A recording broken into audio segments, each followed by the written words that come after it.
ਸਤਨਾਮ ਸ਼੍ਰੀ ਵਾਹਿਗੁਰੂ ਜੀ। ਨਮਸਕਾਰ ਗੁਰਦੇਵ ਕੋ। ਸਤਨਾਮ ਜਿਸ ਮੰਤਰ ਸੁਣਾਇਆ, ਭਵਜਲ ਵਿੱਚੋਂ ਕੱਢ ਕੇ ਮੁਕਤ ਪਦਾਰਥ ਮਾਹੇ ਸਮਾਇਆ। ਜਨਮ ਮਰਨ ਭਉ ਕੱਟਿਆ, ਸੰਸਾਰ ਰੋਗ ਵਿਜੋਗ ਮਿਟਾਇਆ। ਸੰਸਾਹਿਓ ਸੰਸਾਰ ਹੈ, ਜਨਮ ਮਰਨ ਵਿੱਚ ਦੁੱਖ ਸੁਭਾਇਆ। ਜਮ ਦੰਡ ਸਿਰੋਂ ਨਾ ਉਤਰੈ, ਸਾਕਤ ਦੁਰਜਨ ਜਨਮ ਗਵਾਇਆ। ਚਰਨ ਗਹੇ ਗੁਰਦੇਵ ਦੇ, ਸਤ ਸ਼ਬਦ ਦੇ ਮੁਕਤ ਕਰਾਇਆ।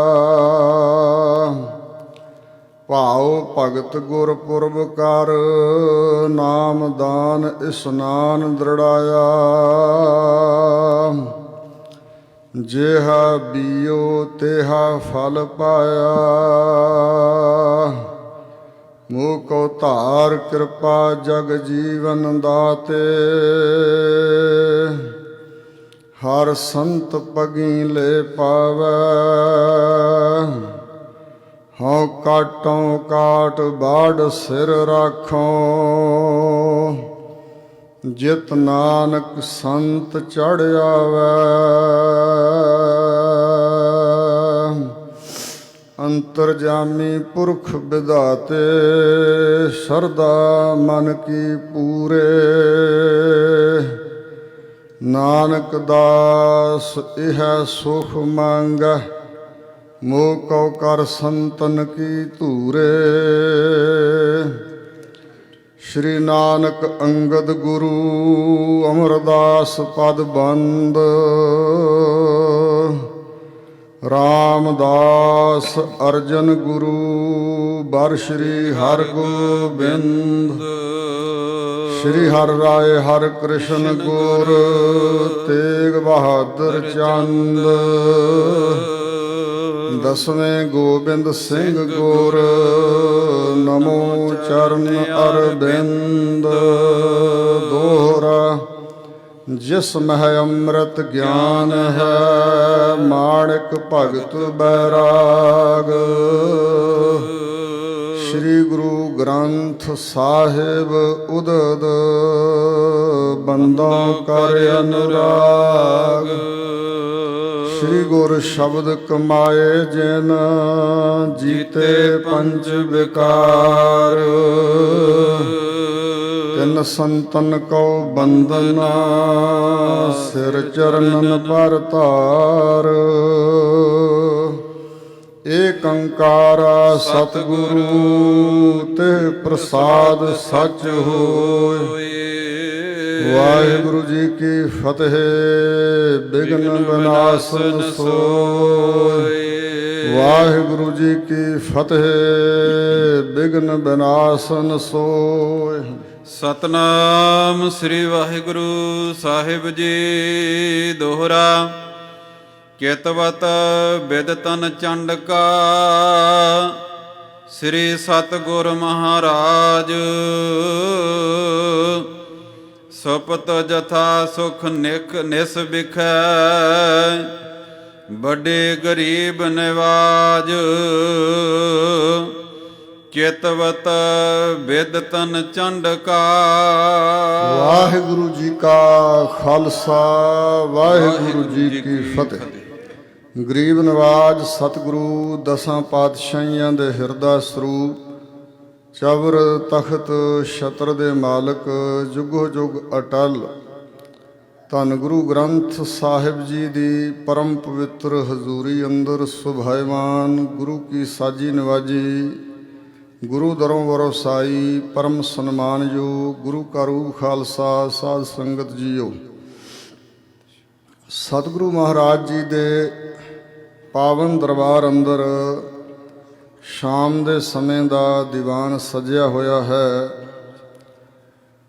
ਕਲਗੀਧਰ ਪਾਤਸ਼ਾਹ ਦਸ਼ਮੇਸ਼ ਪਿਤਾ ਸ੍ਰੀ ਗੁਰੂ ਗੋਬਿੰਦ ਸਿੰਘ ਸਾਹਿਬ ਮਹਾਰਾਜ ਵੱਲੋਂ ਚਲਾਈ ਹੋਈ ਦਮਦਮੀ ਟਕਸਾਲ ਗੁਰਮਤ ਦੀ ਵਿਦਿਆ ਦਾ ਪ੍ਰਸਾਰ ਪ੍ਰਚਾਰ ਕਰਨ ਹਿਤ ਔਰ ਨਵੇਂ ਸਿੰਘ ਸਜਾਉਣ ਵਾਸਤੇ ਇਹ ਜਿਹੜਾ ਗਾਡੀ ਰਾਹ ਸਤਿਗੁਰੂ ਜੀ ਨੇ ਚਲਾਇਆ, ਗੁਰੂ ਨਾਨਕ ਸਾਹਿਬ ਜੀ ਨੇ ਇਸ ਦਾ ਪ੍ਰਚਾਰ ਪ੍ਰਸਾਰ ਕਰਨ ਲਈ ਸੱਚੇ ਪਾਤਸ਼ਾਹ ਜੀ ਨੇ ਗੁਰਬਾਣੀ ਦੇ ਅਰਥਾਂ ਦੀ ਜੋ ਦਮਦਮਾ ਸਾਹਿਬ ਤੋਂ ਟਕਸਾਲ ਸ਼ੁਰੂ ਕੀਤੀ, ਉਸ ਟਕਸਾਲ ਦੇ 13ਵੇਂ ਜਥੇਦਾਰ 13ਵੇਂ ਰਤਨ ਸੱਚਖੰਡ ਵਾਸੀ ਸ਼੍ਰੀਮਾਨ ਸੰਤ ਗਿਆਨੀ ਕਰਤਾਰ ਸਿੰਘ ਖਾਲਸਾ ਪਿੰਡਰਾਂ ਵਾਲਿਆਂ ਦੀ ਸਾਲਾਨਾ ਬਰਸੀ ਮਨਾਉਂਦਿਆਂ ਹੋਇਆਂ ਉਹਨਾਂ ਦੇ ਆਪਣੇ ਪਰਿਵਾਰ ਵੱਲੋਂ ਜੋ ਉਹਨਾਂ ਦੇ ਪੋਤਰਾ ਜੀ ਹਨ ਭਾਈ ਤਰਲੋਚਨ ਸਿੰਘ ਤੇ ਉਹਨਾਂ ਦੇ ਮਾਤਾ ਜੀ ਬੀਬੀ ਹਰਮੀਤ ਕੌਰ ਜੀ, ਧਰਮ ਸੁਪਤਨੀ ਅਮਰ ਸ਼ਹੀਦ ਭਾਈ ਅਮਰੀਕ ਸਿੰਘ ਜੀ, ਬਾਕੀ ਸਭ ਸੰਗਤਾਂ ਦੇ ਸਹਿਯੋਗ ਨਾਲ ਕੱਲ੍ਹ ਰੋਜ਼ ਤੋਂ ਸਤਿਗੁਰੂ ਜੀ ਦੀ ਪਾਵਨ ਬਾਣੀ ਦਾ ਸ਼੍ਰੀ ਅਖੰਡ ਪਾਠ ਸਾਹਿਬ ਪ੍ਰਕਾਸ਼ ਕਰਵਾਇਆ ਹੋਇਆ, ਜੋ ਨਿਰੰਤਰ ਪਾਠ ਚੱਲ ਰਹੇ ਹਨ। ਔਰ ਇਸੇ ਤਰ੍ਹਾਂ ਕੱਲ੍ਹ ਵੀ ਦੀਵਾਨ ਸਜਿਆ ਸੀ, ਅੱਜ ਵੀ ਇਸੇ ਨਿਮਿਤੀ ਦੀਵਾਨ ਸਜ ਰਿਹਾ ਤੇ ਕੱਲ੍ਹ ਦੁਪਹਿਰ ਦਾ ਦੀਵਾਨ ਅਖੰਡ ਪਾਠ ਸਾਹਿਬ ਦੇ ਭੋਗ ਤੋਂ ਉਪਰੰਤ ਫਿਰ ਸਜੇਗਾ। ਰਾਗੀ ਜਥਾ ਸ਼ਬਦ ਗਾਇਨ ਕਰ ਰਿਹਾ ਸੀ, ਮੇਰੀ ਖੱਲੋਂ ਮੌਜੜੇ ਗੁਰਸਿੱਖ ਹੰਡਾਂਦੇ, ਮਸਤਕ ਲੱਗਾ ਸਾਧ ਰੇਣ ਵਡਭਾਗ ਜਿਨ੍ਹਾਂ ਦੇ। ਭਾਈ ਗੁਰਦਾਸ ਜੀ ਕਹਿੰਦੇ ਨੇ, ਮੇਰੀ ਤੀਬਰ ਇੱਛਾ ਹੈ, ਤਮੰਨਾ ਹੈ, ਸਦਰ ਹੈ ਕਿ ਮੇਰੇ ਸਰੀਰ ਦੀ ਜੋ ਖੱਲੜੀ ਹੈ, ਚਮੜੀ ਹੈ, ਸਰੀਰ ਹੈ ਸਾਰਾ, ਇਹ ਸਰੀਰ ਦੀ ਖੱਲ ਲਾ ਕੇ ਮੌਜੜੇ ਜੁੱਤੇ ਬਣਾਏ ਜਾਣ ਤੇ ਗੁਰਸਿੱਖ ਪਿਆਰੇ ਉਹਨਾਂ ਜੁੱਤਿਆਂ ਨੂੰ ਪੈਰਾਂ 'ਚ ਪਾ ਕੇ ਹੰਡਾਉਣ। ਮੈਂ ਤਾਂ ਸ਼ਰਧਾ ਰੱਖਦਾ ਕਿਉਂਕਿ ਇਹ ਗੁਰੂ ਕੇ ਸਿੱਖ ਜੋ ਸਾਧੂ ਹਨ, ਇਹਨਾਂ ਦੀ ਚਰਨ ਧੂੜ ਵੱਡਿਆਂ ਭਾਗਾਂ ਨਾਲ ਪ੍ਰਾਪਤ ਹੁੰਦੀ ਹੈ। ਜਿਨ੍ਹਾਂ ਦੇ ਸਵੱਲੇ ਭਾਗ ਹੋਣ ਉਹਨਾਂ ਦੇ ਮਸਤਕ ਤੇ ਸਾਧੂ ਜਨਾਂ ਦੀ ਚਰਨ ਧੂੜ ਲੱਗਦੀ ਹੈ। ਹਰ ਇੱਕ ਨੂੰ ਜਣੇ ਖਣੇ ਗਾਮੇ ਮਾਝੇ ਐਰੇ ਗਹਿਰੇ ਨੱਥੂ ਖਹਿਰੇ ਨੂੰ ਸਤਸੰਗਤ ਵਿੱਚ ਆਉਣ ਦੀ ਦਾਤ ਨਹੀਂ ਮਿਲਦੀ। ਭਾਈ ਗੁਰਦਾਸ ਜੀ ਨੇ ਇੱਕ ਕਵਿਤ ਵੀ ਰਚਿਆ ਇਸ ਸੰਬੰਧ ਵਿੱਚ। ਭਾਈ ਸਾਹਿਬ ਕਹਿੰਦੇ ਨੇ, ਨਾਹ ਸਿੱਖ ਲਓ ਸਗਲ ਅੰਗ, ਰੋਮ ਰੋਮ ਕਾਟ ਕਾਟ ਗੁਰਸਿੱਖਨ ਕੈ ਚਰਨਨ ਪੈ ਵਾਰੀਆ। ਮੇਰੀ ਇੱਛਾ ਹੈ ਪੈਰ ਦੇ ਅੰਗੂਠੇ ਦੇ ਨਹੁੰ ਤੋਂ ਲੈ ਕੇ ਸਿਖਾ ਚੋਟੀ ਤੱਕ, ਸਿਰ ਦੀ ਚੋਟੀ ਤੱਕ ਜਿੰਨਾ ਮੇਰਾ ਸਰੀਰ ਹੈ, ਸਾਰੇ ਅੰਗ ਪ੍ਰਤੰਗ ਰੋਮ ਰੋਮ ਕੱਟ ਕੱਟ ਕੇ ਮੈਂ ਗੁਰਸਿੱਖਾਂ ਦੇ ਚਰਨਾਂ ਤੋਂ ਕੁਰਬਾਨ ਕਰ ਦਿਆਂ। ਨਖ ਸਿੱਖ ਲਓ ਸਗਲ ਅੰਗ, ਰੋਮ ਰੋਮ ਕਾਟ ਕਾਟ ਸਿੱਖਨ ਕੈ ਚਰਨਨ ਪੈ ਵਾਰੀਐ। ਔਰ ਫਿਰ ਭਾਈ ਸਾਹਿਬ ਕਹਿੰਦੇ ਨੇ ਕਿ ਕਿਸ ਤਰ੍ਹਾਂ ਮੈਂ ਕੁਰਬਾਨ ਕਰਾਂਗਾ। ਕਹਿੰਦੇ ਅਨੇਕਾਂ ਦਿਸ਼ਾਵਾਂ ਨੂੰ ਜਾਂਦੀ ਹੋਈ ਜਿਹੜੀ ਹਵਾ ਹੈ, ਉਹ ਮੇਰੇ ਸਰੀਰ ਦੇ ਟੁਕੜੇ ਕੀਤੇ ਹੋਏ ਅਗਨ ਜਲਾਏ ਫੁਨ ਪੀਸਨ ਪਿਸਾਏ ਤਾਹੇ, ਲੈ ਉੱਡੈ ਪਵਨ ਹੋਏ ਅਨੇਕ ਪ੍ਰਕਾਰੀ ਹੈ। ਮੈਂ ਸਰੀਰ ਦੇ ਅੰਗਾਂ ਪ੍ਰਤੰਗਾਂ ਨੂੰ ਚੱਕੀ 'ਚ ਪਾ ਕੇ ਪੀਹ ਦਿਆਂ, ਫਿਰ ਸਾੜ ਕੇ ਸਵਾਹ ਬਣਾ ਦਿਆਂ ਤੇ ਪਵਨ ਉਡਾ ਕੇ ਲੈ ਜੇ। ਜਾਹੂ ਜਾਹੂ ਸਿੱਖ ਪੱਗ ਧਰੈ ਗੁਰ ਪੰਥ ਪ੍ਰਾਤ, ਤਾਹੂ ਤਾਹੂ ਮਾਰਗ ਕੈ ਭਸਮ ਕੋ ਡਾਰੀਐ। ਮੈਂ ਵਗਦੀ ਹੋਈ ਹਵਾ ਨੂੰ ਬੇਨਤੀ ਕਰਾਂਗਾ ਕਿ ਮੇਰੇ ਸਰੀਰ ਦੀ ਖਾਕ ਉਡਾ ਕੇ ਲੈ ਜਾ, ਪਰ ਧਿਆਨ ਰੱਖੀ ਜਿਨ੍ਹਾਂ ਰਸਤਿਆਂ ਉੱਪਰ ਦੀ ਸਵੇਰੇ ਪ੍ਰਭਾਤ ਵੇਲੇ ਅੰਮ੍ਰਿਤ ਵੇਲੇ ਗੁਰਸਿੱਖਾਂ ਨੇ ਚੱਲ ਕੇ ਆਉਣਾ ਗੁਰੂ ਦੁਆਰੇ, ਉਹਨਾਂ ਰਸਤਿਆਂ ਤੇ ਮੇਰੇ ਸਰੀਰ ਦੀ ਖਾਕ ਵਿਛਾ ਦੇਂ, ਤਾਂ ਕਿ ਤੇਹ ਪਦ ਪਾਦਕ ਚਰਨ ਲਿਵ ਲਾਗੀ ਰਹਿ, ਦਇਆ ਕਾ ਦਇਆਲ ਮੋਹਿ ਪਤਤ ਉਧਾਰੀਐ। ਉਹਨਾਂ ਦੇ ਪਦ ਚਰਨਾਂ ਦੀਆਂ ਜਿਹੜੀਆਂ ਪਾਦਕਾਂ ਜੁੱਤੀਆਂ ਹਨ, ਚਰਨਾਂ ਦੇ ਜੋੜੇ ਹਨ, ਉਹਨਾਂ ਨਾਲ ਲਿਬੜ ਲਿਬੜ ਕੇ ਮੇਰੇ ਸਰੀਰ ਦੀ ਖਾਕ ਗੁਰੂ ਦੇ ਦਰਵਾਜ਼ੇ ਤੱਕ, ਜੋੜੇ ਘਰ ਤੱਕ ਪਹੁੰਚ ਜਾਏਗੀ।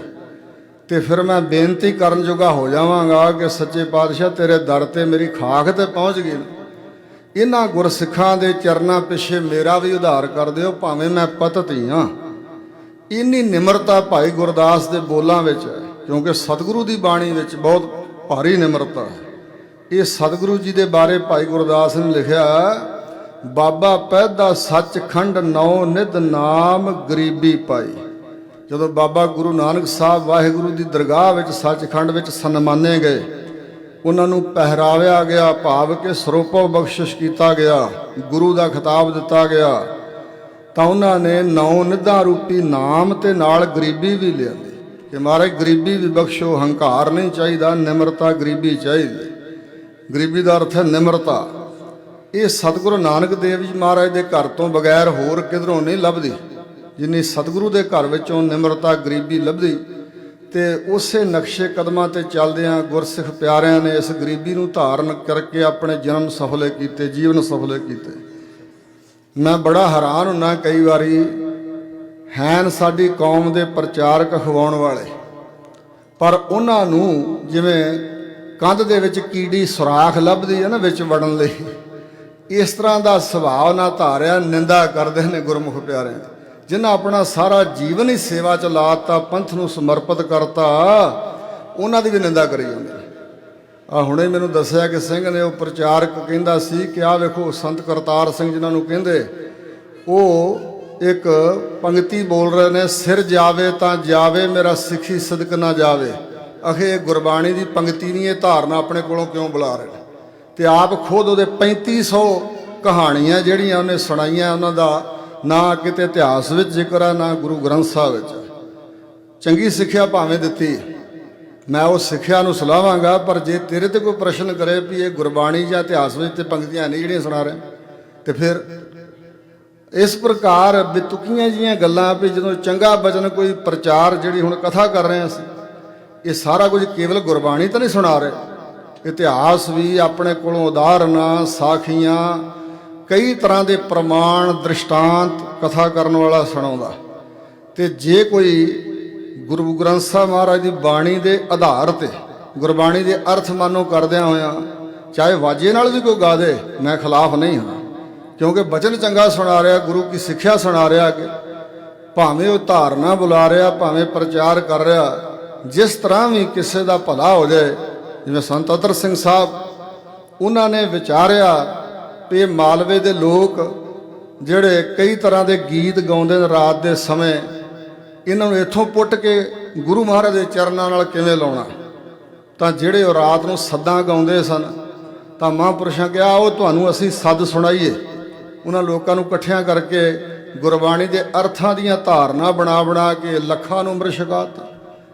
ਬੜੀ ਹੈਰਾਨੀ ਦੀ ਗੱਲ ਹੈ ਕਿ ਕੈਨੇਡਾ 'ਚ ਬੈਠਾ ਸੱਜਣ, ਉਹ ਕਹਿੰਦਾ ਮੈਂ ਪੜ੍ਹਿਆ ਲਿਖਿਆ ਬੜਾ ਤੇ ਗੁਰਦੁਆਰਿਆਂ 'ਚ ਪ੍ਰਚਾਰ ਵੀ ਕਰਦਾ, ਤੇ ਉਹ ਕਹਿੰਦਾ ਵੀ ਸੰਤ ਅਤਰ ਸਿੰਘ, ਸੰਤ ਕਰਮ ਸਿੰਘ ਹੋਤੀ ਮਰਦਾਨ ਵਾਲੇ, ਜਿੰਨੇ ਵੀ ਇਹ ਸਾਧੂ ਸੰਤ ਆ ਨਾ ਆਪਣੀ ਕੌਮ 'ਚ ਹੋਏ, ਇਹ ਅਖੇ ਅੰਗਰੇਜ਼ਾਂ ਦੇ ਪੈਦਾ ਕੀਤੇ ਹੋਏ ਸੀ, ਅੰਗਰੇਜ਼ਾਂ ਦੇ ਪਿੱਠੂ ਨੇ, ਅੰਗਰੇਜ਼ਾਂ ਦੇ ਆਖੇ ਲੱਗ ਕੇ ਇਹਨਾਂ ਨੇ ਗਲਤ ਪ੍ਰਚਾਰ ਕੀਤਾ। ਗੌਰ ਫਰਮਾਓ, ਕਦੇ ਵਿਚਾਰੋ, ਪੜ੍ਹੋ। ਤਾਂ ਜਦੋਂ ਮਹਾਰਾਜਾ ਰਣਜੀਤ ਸਿੰਘ ਦਾ ਰਾਜ ਨਹੀਂ ਰਿਹਾ, ਉਦੋਂ ਸਾਡੀ ਗਿਣਤੀ ਸਿੱਖਾਂ ਦੀ ਸਿਰਫ 12 ਲੱਖ ਰਹਿ ਗਈ ਸੀ। ਸਿੱਖੀ ਸਰੂਪ ਵਾਲੇ ਬੰਦੇ ਸਿਰਫ 12 ਲੱਖ ਰਹਿ ਗਏ ਸੀ। ਤੇ ਫਿਰ ਗੁਰੂ ਕਲਗੀਧਰ ਪਾਤਸ਼ਾਹ ਨੇ ਸੰਤ ਅਤਰ ਸਿੰਘ ਸਾਹਿਬ ਨੂੰ ਥਾਪੜਾ ਦਿੱਤਾ, ਬਖਸ਼ਿਸ਼ ਕੀਤੀ ਦਰਸ਼ਨ ਦੇ ਕੇ। ਉਹ ਤਾਂ ਸਰੀਰ ਹੀ ਤਿਆਗ ਦੇਣਾ ਚਾਹੁੰਦੇ ਸੀ, ਇਸ ਦੁਨੀਆ ਤੋਂ ਹੀ ਜਾਣਾ ਚਾਹੁੰਦੇ ਸਨ, ਪਰ ਗੁਰੂ ਮਹਾਰਾਜ ਨੇ ਕਿਹਾ ਨਹੀਂ, ਜਦੋਂ ਤੱਕ ਪਰਾ ਰਬਦਾ ਇਹ ਤੁਹਾਠੋਂ ਇੰਨਾ ਸਿਮਰਨ ਹੀ ਤਾਂ ਕਰਾਇਆ, ਦਰਸ਼ਨ ਤਾਂ ਪਹਿਲਾਂ ਹੀ ਦੇ ਦੇਣੇ ਸੀ, ਪਰ ਕੇਵਲ ਮੰਜ਼ਿਲ ਸਾਡੇ ਦਰਸ਼ਨ ਨਹੀਂ। ਹੁਣ ਦਰਸ਼ਨ ਦੇ ਕੇ ਅਸੀਂ ਹੁਕਮ ਵੀ ਕਰ ਰਹੇ ਹਾਂ ਵੀ ਤੁਸੀਂ ਗੁਰਮਤਿ ਗੁਰਸਿੱਖੀ ਦਾ ਪ੍ਰਚਾਰ ਕਰੋ। ਇਸ ਵੇਲੇ ਬੁਰਾ ਹਾਲ ਆ ਲੋਕਾਂ ਦਾ, ਗੁਰਦੁਆਰੇ ਮੱਥਾ ਹੀ ਟੇਕਣ ਜੋਗੇ ਰਹਿ ਗਏ, ਹੋਰ ਕੁਛ ਨਹੀਂ ਉਹਨਾਂ ਕੋਲ। ਸਿੱਖੀ ਦਾ ਪ੍ਰਚਾਰ ਕਰੋ। ਫਿਰ ਉਹਨਾਂ ਨੇ ਸੰਤ ਕਰਮ ਸਿੰਘ ਹੋਤੀ ਮਰਦਾਨ ਵਾਲਿਆਂ ਨੇ, ਸੰਤ ਸੁੰਦਰ ਸਿੰਘ ਭਿੰਡਰਾਂ ਵਾਲਿਆਂ ਨੇ, ਬੁੱਢਾ ਦਲ ਦੇ ਜਥੇਦਾਰ ਸਿੰਘ ਸਾਹਿਬ ਗਿਆਨੀ ਚੇਤ ਸਿੰਘ ਜੀ ਨੇ, ਅਖੰਡ ਕੀਰਤਨੀ ਜਥੇ ਵਾਲੇ ਭਾਈ ਰਣਧੀਰ ਸਿੰਘ ਜੀ, ਇਹਨਾਂ ਸਾਰੇ ਗੁਰਮੁਖ ਪਿਆਰਿਆਂ ਨੇ ਕਮਰ ਕੱਸੇ ਕਰ ਲਏ। ਉਹਨਾਂ ਨੂੰ ਲਾਲਚ ਤੇ ਕੋਈ ਹੈ ਹੀ ਨਹੀਂ ਸੀ। ਅੱਜ ਕੱਲ੍ਹ ਵਾਂਗ ਨਹੀਂ ਵੀ ਮੈਂ ਪ੍ਰਚਾਰ ਕਰਨ ਆਉਣਾ, ਇੰਨੇ ਹਜ਼ਾਰ ਦਿਓ, ਐਸਾ ਉਹਨਾਂ ਕੋਲ ਥੋੜ੍ਹੀ ਸੀ ਗੱਲ ਕੋਈ। ਉਹ ਤਾਂ ਨਿਸ਼ਕਾਮ ਸੇਵਕ ਸੀ ਪੰਥ ਦੇ। ਤਾਂ ਉਹਨਾਂ ਨੇ ਗੁਰੂ ਕੇ ਪਿਆਰਿਓ ਐਸਾ ਪ੍ਰਚਾਰ ਕੀਤਾ, ਕੁਝ ਸਾਲਾਂ ਵਿੱਚ ਸਿੱਖਾਂ ਦੀ ਗਿਣਤੀ 40 ਲੱਖ ਹੋ ਗਈ ਸੀ। ਮਹਾਰਾਜਾ ਰਣਜੀਤ ਸਿੰਘ ਦੇ ਰਾਜ ਵੇਲੇ 60 ਲੱਖ ਸੀ, ਰਾਜ ਖੁੱਸ ਗਿਆ ਸਿੱਖਾਂ ਦੇ ਕੋਲੋਂ, ਗਿਣਤੀ 12 ਲੱਖ ਤੇ ਆ ਗਈ। ਇਸ ਪ੍ਰਚਾਰ ਉਹਨਾਂ ਦੀ ਕਮਾਈ ਦਾ ਸਦਕਾ ਫਿਰ 40 ਲੱਖ ਗਿਣਤੀ ਹੋਈ। ਫਿਰ ਸੰਤ ਗੁਰਬਚਨ ਸਿੰਘ ਦਾ ਸਮਾਂ ਆ ਗਿਆ, ਸਿੰਘ ਸਭਾ ਲਹਿਰ ਚੱਲ ਰਹੀ ਸੀ। ਇਹਨਾਂ ਸਾਰੇ ਗੁਰਮੁਖਾਂ ਨੇ ਰਲ ਮਿਲ ਕੇ ਗੁਰਸਿੱਖੀ ਦਾ ਪ੍ਰਚਾਰ ਕੀਤਾ। ਸੰਤ ਕਰਤਾਰ ਸਿੰਘ ਖਾਲਸਾ ਜੀ ਤੇ ਹੜ ਲੈਣ ਦਾ ਪ੍ਰਚਾਰ ਦਾ, ਉਹਨਾਂ ਨੇ ਇੰਨੇ ਲੋਕਾਂ ਨੂੰ ਅੰਮ੍ਰਿਤ ਛਕਾਇਆ, ਜਾਨਾਂ ਵਾਰਨ ਵਾਲੇ ਤਿਆਰ ਹੋ ਗਏ ਗੁਰਮੁਖ ਪਿਆਰੇ, ਜਿਹੜੇ ਕਦੇ ਬੱਤੀਏ ਮੈਂ ਖੁਦ ਵੇਖਿਆ, ਜਿਹੜੇ ਸਕੂਲਾਂ ਤੇ ਕਾਲਜਾਂ ਦੇ ਮੁੰਡੇ ਸਿਰ ਮੂੰਹ ਮੁੰਨੇ ਹੁੰਦੇ ਸੀ ਤੇ ਸਿਗਰਟਾਂ ਪੀਂਦੇ ਕਾਲਜਾਂ ਦੇ ਮੁੰਡੇ ਮੈਂ ਵੇਖੇ, ਸਿਗਰਟਾਂ ਪੀਂਦੇ, ਬੱਤੀਏ ਲਾਉਂਦੇ, ਨਸ਼ੇ ਕਰਦੇ, ਬੁਰਾ ਹਾਲ ਸੀ। ਤੇ ਉਹਨਾਂ ਦੇ ਪ੍ਰਚਾਰ ਸਦਕਾ ਜਿਹੜੇ ਕਾਲਜਾਂ ਦੇ ਵਿੱਚ, ਸਕੂਲਾਂ ਦੇ ਵਿੱਚ ਮੁੰਡੇ ਫਿਰ ਪੱਗ ਤੋਂ ਬਗੈਰ ਨਹੀਂ ਸੀ ਕੋਈ ਦਿਸਦਾ, ਐਸਾ ਪ੍ਰਚਾਰ ਉਹਨਾਂ ਨੇ ਕੀਤਾ। ਪਰ ਉਹ ਕੱਲਾ ਪ੍ਰਚਾਰ ਨਹੀਂ ਸੀ ਨਾ, ਉਹਨਾਂ ਦੀ ਕਮਾਈ ਬੋਲਦੀ ਸੀ। ਉਹਨਾਂ ਨੇ ਇੱਕ ਨਿਯਮ ਬਣਾਇਆ ਸੀ ਕਿ ਜਿਸ ਪਿੰਡ ਵਿੱਚ ਇੱਕ ਵਾਰੀ ਦਾਸ ਜਾ ਕੇ ਕਥਾ ਕਰ ਗਿਆ, ਉੱਥੋਂ ਜੇ 5 ਸਿੰਘਾਂ ਨੇ ਅੰਮ੍ਰਿਤ ਨਾ ਛਕਿਆ, 5 ਬੰਦਿਆਂ ਨੇ ਦੁਬਾਰਾ ਉਸ ਪਿੰਡ 'ਚ ਮੈਂ ਜਾਣਾ ਨਹੀਂ। ਤੇ ਉਹਨਾਂ ਦੀ ਜ਼ਿੰਦਗੀ 'ਚ ਕਦੇ ਐਸਾ ਸਮਾਂ ਨਹੀਂ ਆਇਆ ਵੀ ਜਿੱਥੋਂ ਦੀ ਉਹ ਲੰਘ ਗਏ, ਜਿਹੜੇ ਪਿੰਡ ਵਿੱਚ 4 ਅੱਖਰ ਬੋਲ ਗਏ, ਉੱਥੋਂ ਅੰਮ੍ਰਿਤ ਨਾ ਕੋਈ ਛਕੇ। 5 ਨਹੀਂ, ਅਨੇਕਾਂ ਗਿਣਤੀ 'ਚ ਲੋਕਾਂ ਨੇ ਅੰਮ੍ਰਿਤ ਛਕਿਆ। ਔਰ ਗੁਰੂ ਕੇ ਪਿਆਰਿਓ, ਨਿਮਰਤਾ ਉਹਨਾਂ 'ਚ ਐਸੀ ਸੀ, ਆਪਣਾ ਆਪ ਛਪਾਉਣ ਦੀ ਭਾਵਨਾ ਐਸੀ ਸੀ। ਮੈਨੂੰ ਇੱਕ ਪੜ੍ਹਾਉਣ ਵਾਲਾ ਟੀਚਰ ਮਿਲਿਆ, ਉਹਨੇ ਹੱਡਬੀਤੀ ਸੁਣਾਈ ਵੀ ਮੈਂ ਜਾ ਰਿਹਾ ਸੀ ਸਾਈਕਲ ਤੇ, ਨਾਮ ਸੁਣਿਆ ਸੀ ਸੰਤ ਕਰਤਾਰ ਸਿੰਘ ਖਾਲਸਾ ਜੀ ਦਾ, ਤੇ ਬੜੀ ਸੁੰਦਰ ਕਥਾ ਕਰਦੇ ਨੇ। ਮੈਂ ਸ਼ਰਾਬ ਪੀਂਦਾ ਸੀ, ਉਦੋਂ ਪੜ੍ਹਾਉਂਦਾ ਸੀ ਸਕੂਲ ਵਿੱਚ, ਮੈਂ ਸਾਈਕਲ ਤੇ ਜਾ ਰਿਹਾ ਸੀ ਤੇ ਸੰਤ ਕਰਤਾਰ ਸਿੰਘ ਜੀ ਰਸਤੇ 'ਚ ਕਮਰ ਕਸਾ ਕੀਤਾ, ਇਕੱਲੇ ਹੀ ਵਾਹ ਉਹਦਾ ਹੀ ਭੱਜੇ ਜਾ ਰਹੇ ਸੀ ਬੜੀ ਤੇਜ਼ੀ ਨਾਲ। ਮੈਨੂੰ ਨਹੀਂ ਸੀ ਪਤਾ ਕਿ ਇਹੀ ਸੰਤ ਕਰਤਾਰ ਸਿੰਘ ਜੀ ਨੇ। ਤਾਂ ਮੇਰੇ ਵੱਲ ਵੇਖ ਕੇ ਕਹਿਣ ਲੱਗੇ, ਸਿੰਘਾ ਮੈਨੂੰ ਵੀ ਚੜਾ ਲਾ। ਕਹਿਣ ਲੱਗੇ, ਨਹੀਂ ਬਈ ਨਿਹੰਗ ਸਿਆਂ, ਮੈਂ ਸੰਤ ਕਰਤਾਰ ਸਿੰਘ ਨੇ ਕਥਾ ਕਰਨੀ, ਉੱਥੇ ਜਾਣਾ, ਛੇਤੀ ਪਹੁੰਚਣਾ, ਟਾਈਮ ਹੁੰਦਾ ਜਾ ਰਿਹਾ। ਮਹਾਂਪੁਰਸ਼ਾਂ ਨੇ ਰਾਗੀ ਜਥੇ ਨੂੰ ਭੇਜਤਾ ਸੀ ਪਹਿਲਾਂ ਕਿ ਅਸੀਂ ਕਥਾ ਕਰਕੇ ਮਗਰੋਂ ਆਪੇ ਪ੍ਰਬੰਧ ਕਰ ਲਵਾਂਗੇ ਆਉਣ ਦਾ, ਦੱਸਿਆ ਨਹੀਂ ਵੀ ਕਿਵੇਂ ਆਉਣਾ। ਕਿਸੇ ਨੂੰ ਕਿਹਾ ਨਹੀਂ ਵੀ ਮੈਨੂੰ ਕੋਈ ਗੱਡੀ ਮੋਟਰ, ਕੋਈ ਸਕੂਟਰ ਦਿਓ, ਮੈਨੂੰ ਛੱਡ ਕੇ ਆਓ, ਇਕੱਲੇ ਹੀ ਦੌੜੇ ਜਾ ਰਹੇ ਸੀ। ਤੇ ਕਹਿੰਦਾ ਵੀ, ਮੈਂ ਕਿਹਾ ਵੀ ਨਹੀਂ ਨਿਹੰਗ ਸਿਆਂ, ਉਹ ਕਮਰ ਕਸਾ ਕੀਤਾ, ਤੀਰ ਹੱਥ 'ਚ ਫੜਿਆ ਆਇਆ ਸੀ ਵੀ ਮੈਂ ਤੈਨੂੰ ਨਹੀਂ ਚੜਾ ਸਕਦਾ, ਮੈਂ ਛੇਤੀ ਪਹੁੰਚਣਾ। ਕਹਿਣ ਲੱਗੇ, ਭਾਈ ਸਾਹਿਬ ਰੁਕੋ ਇੱਕ ਮਿੰਟ, ਥੋੜੀ ਜਿਹੀ ਮਦਦ ਕਰ ਦਿਓ, ਮੈਂ ਵੀ ਉੱਥੇ ਹੀ ਜਾਣਾ ਜਿੱਥੇ ਦੀਵਾਨ ਲੱਗਾ ਹੋਇਆ। ਦੱਸਿਆ ਨਹੀਂ ਕਿ ਮੇਰਾ ਨਾਮ ਕਰਤਾਰ ਸਿੰਘ ਆ। ਤਾਂ ਕਹਿੰਦੇ ਤੇ ਇੱਥੋਂ ਸਾਈਕਲ ਨਹੀਂ ਤੇਜ਼ ਭੱਜਦਾ, ਲਿਆ ਮੈਂ ਭਜਾਉਂਦਾ। ਔਰ ਆਪ ਚਲਾਉਣ ਲੱਗ ਪਏ, ਮਗਰ ਬਿਠਾਇਆ ਉਸ ਟੀਚਰ ਨੂੰ, ਤੇ ਬੜੀ ਤੇਜ਼ੀ ਨਾਲ ਸਾਈਕਲ ਭਜਾ ਕੇ ਉੱਥੇ ਪਹੁੰਚੇ। ਸਾਈਕਲ ਫੜਾਇਆ, ਧੰਨਵਾਦ ਕੀਤਾ, ਤੁਸੀਂ ਭਾਈ ਸਾਹਿਬ ਆਪਣਾ ਸਾਈਕਲ ਸਟੈਂਡ ਕਰ ਲਓ ਤੇ ਚਲੋ ਦੀਵਾਨ ਵਿੱਚ। ਤਾਂ ਮਹਾਂਪੁਰਸ਼ ਨਲਕੇ ਤੋਂ 5 ਇਸ਼ਨਾਨਾਂ ਕਰਕੇ ਮਹਾਰਾਜ ਦੀ ਤਾਬਿਆ ਸਜ ਗਏ। ਜਦੋਂ ਉਹ ਸਿੰਘ ਦਰਬਾਰ 'ਚ ਆਇਆ ਤੇ ਵੇਖਿਆ ਵੀ ਉਹੀ ਨਿਹੰਗ ਸਿੰਘ ਜਿਹੜਾ ਆ ਰਿਹਾ ਸੀ, ਉਹ ਤਾਬਿਆ ਸਜਿਆ ਤੇ ਅੰਮ੍ਰਿਤ ਵਰਗੀ ਕਥਾ ਕਰ ਰਿਹਾ, ਔਰ ਉਹ ਰੋਂਦਾ ਰਿਹਾ ਸੰਗਤ 'ਚ ਬੈਠਾ। ਜਦੋਂ ਕਥਾ ਕਰਕੇ ਹਟੇ, ਬਾਹਰ ਨਿਕਲੇ ਤੇ ਹੱਥ ਜੋੜ ਕੇ ਮਾਫੀਆਂ ਮੰਗਣ ਲੱਗਾ, ਮੈਨੂੰ ਖਿਮਾ ਕਰ ਦਿਓ ਜੀ, ਮੈਂ ਤੁਹਾਨੂੰ ਸਾਈਕਲ ਤੇ ਨਹੀਂ ਸੀ ਬਿਠਾਉਂਦਾ, ਤੁਹਾਨੂੰ ਸਾਈਕਲ ਚਲਾਉਣ ਲਾਇਆ, ਜੱਫੀ 'ਚ ਲੈ ਲਿਆ। ਕਹਿਣ ਲੱਗੇ, ਇਹ ਤਾਂ ਭਾਈ ਤੇਰਾ ਉਪਕਾਰ ਹੈ, ਇਹ ਤਾਂ ਤੇਰਾ ਉਪਕਾਰ ਹੈ ਸਾਡੇ ਤੇ, ਸਾਡੀ ਡਿਊਟੀ ਸੀ, ਅਸੀਂ ਕਥਾ ਦੇ ਸਮੇਂ ਪਹੁੰਚਣਾ ਸੀ ਟਾਈਮ ਨਾਲ, ਤੇਰੀ ਸਹਾਇਤਾ ਨਾਲ ਅਸੀਂ ਟਾਈਮ ਨਾਲ ਪਹੁੰਚ ਗਏ, ਨਹੀਂ ਤਾਂ ਲੇਟ ਹੋ ਜਾਣਾ ਸੀ, ਤੇਰਾ ਧੰਨਵਾਦ।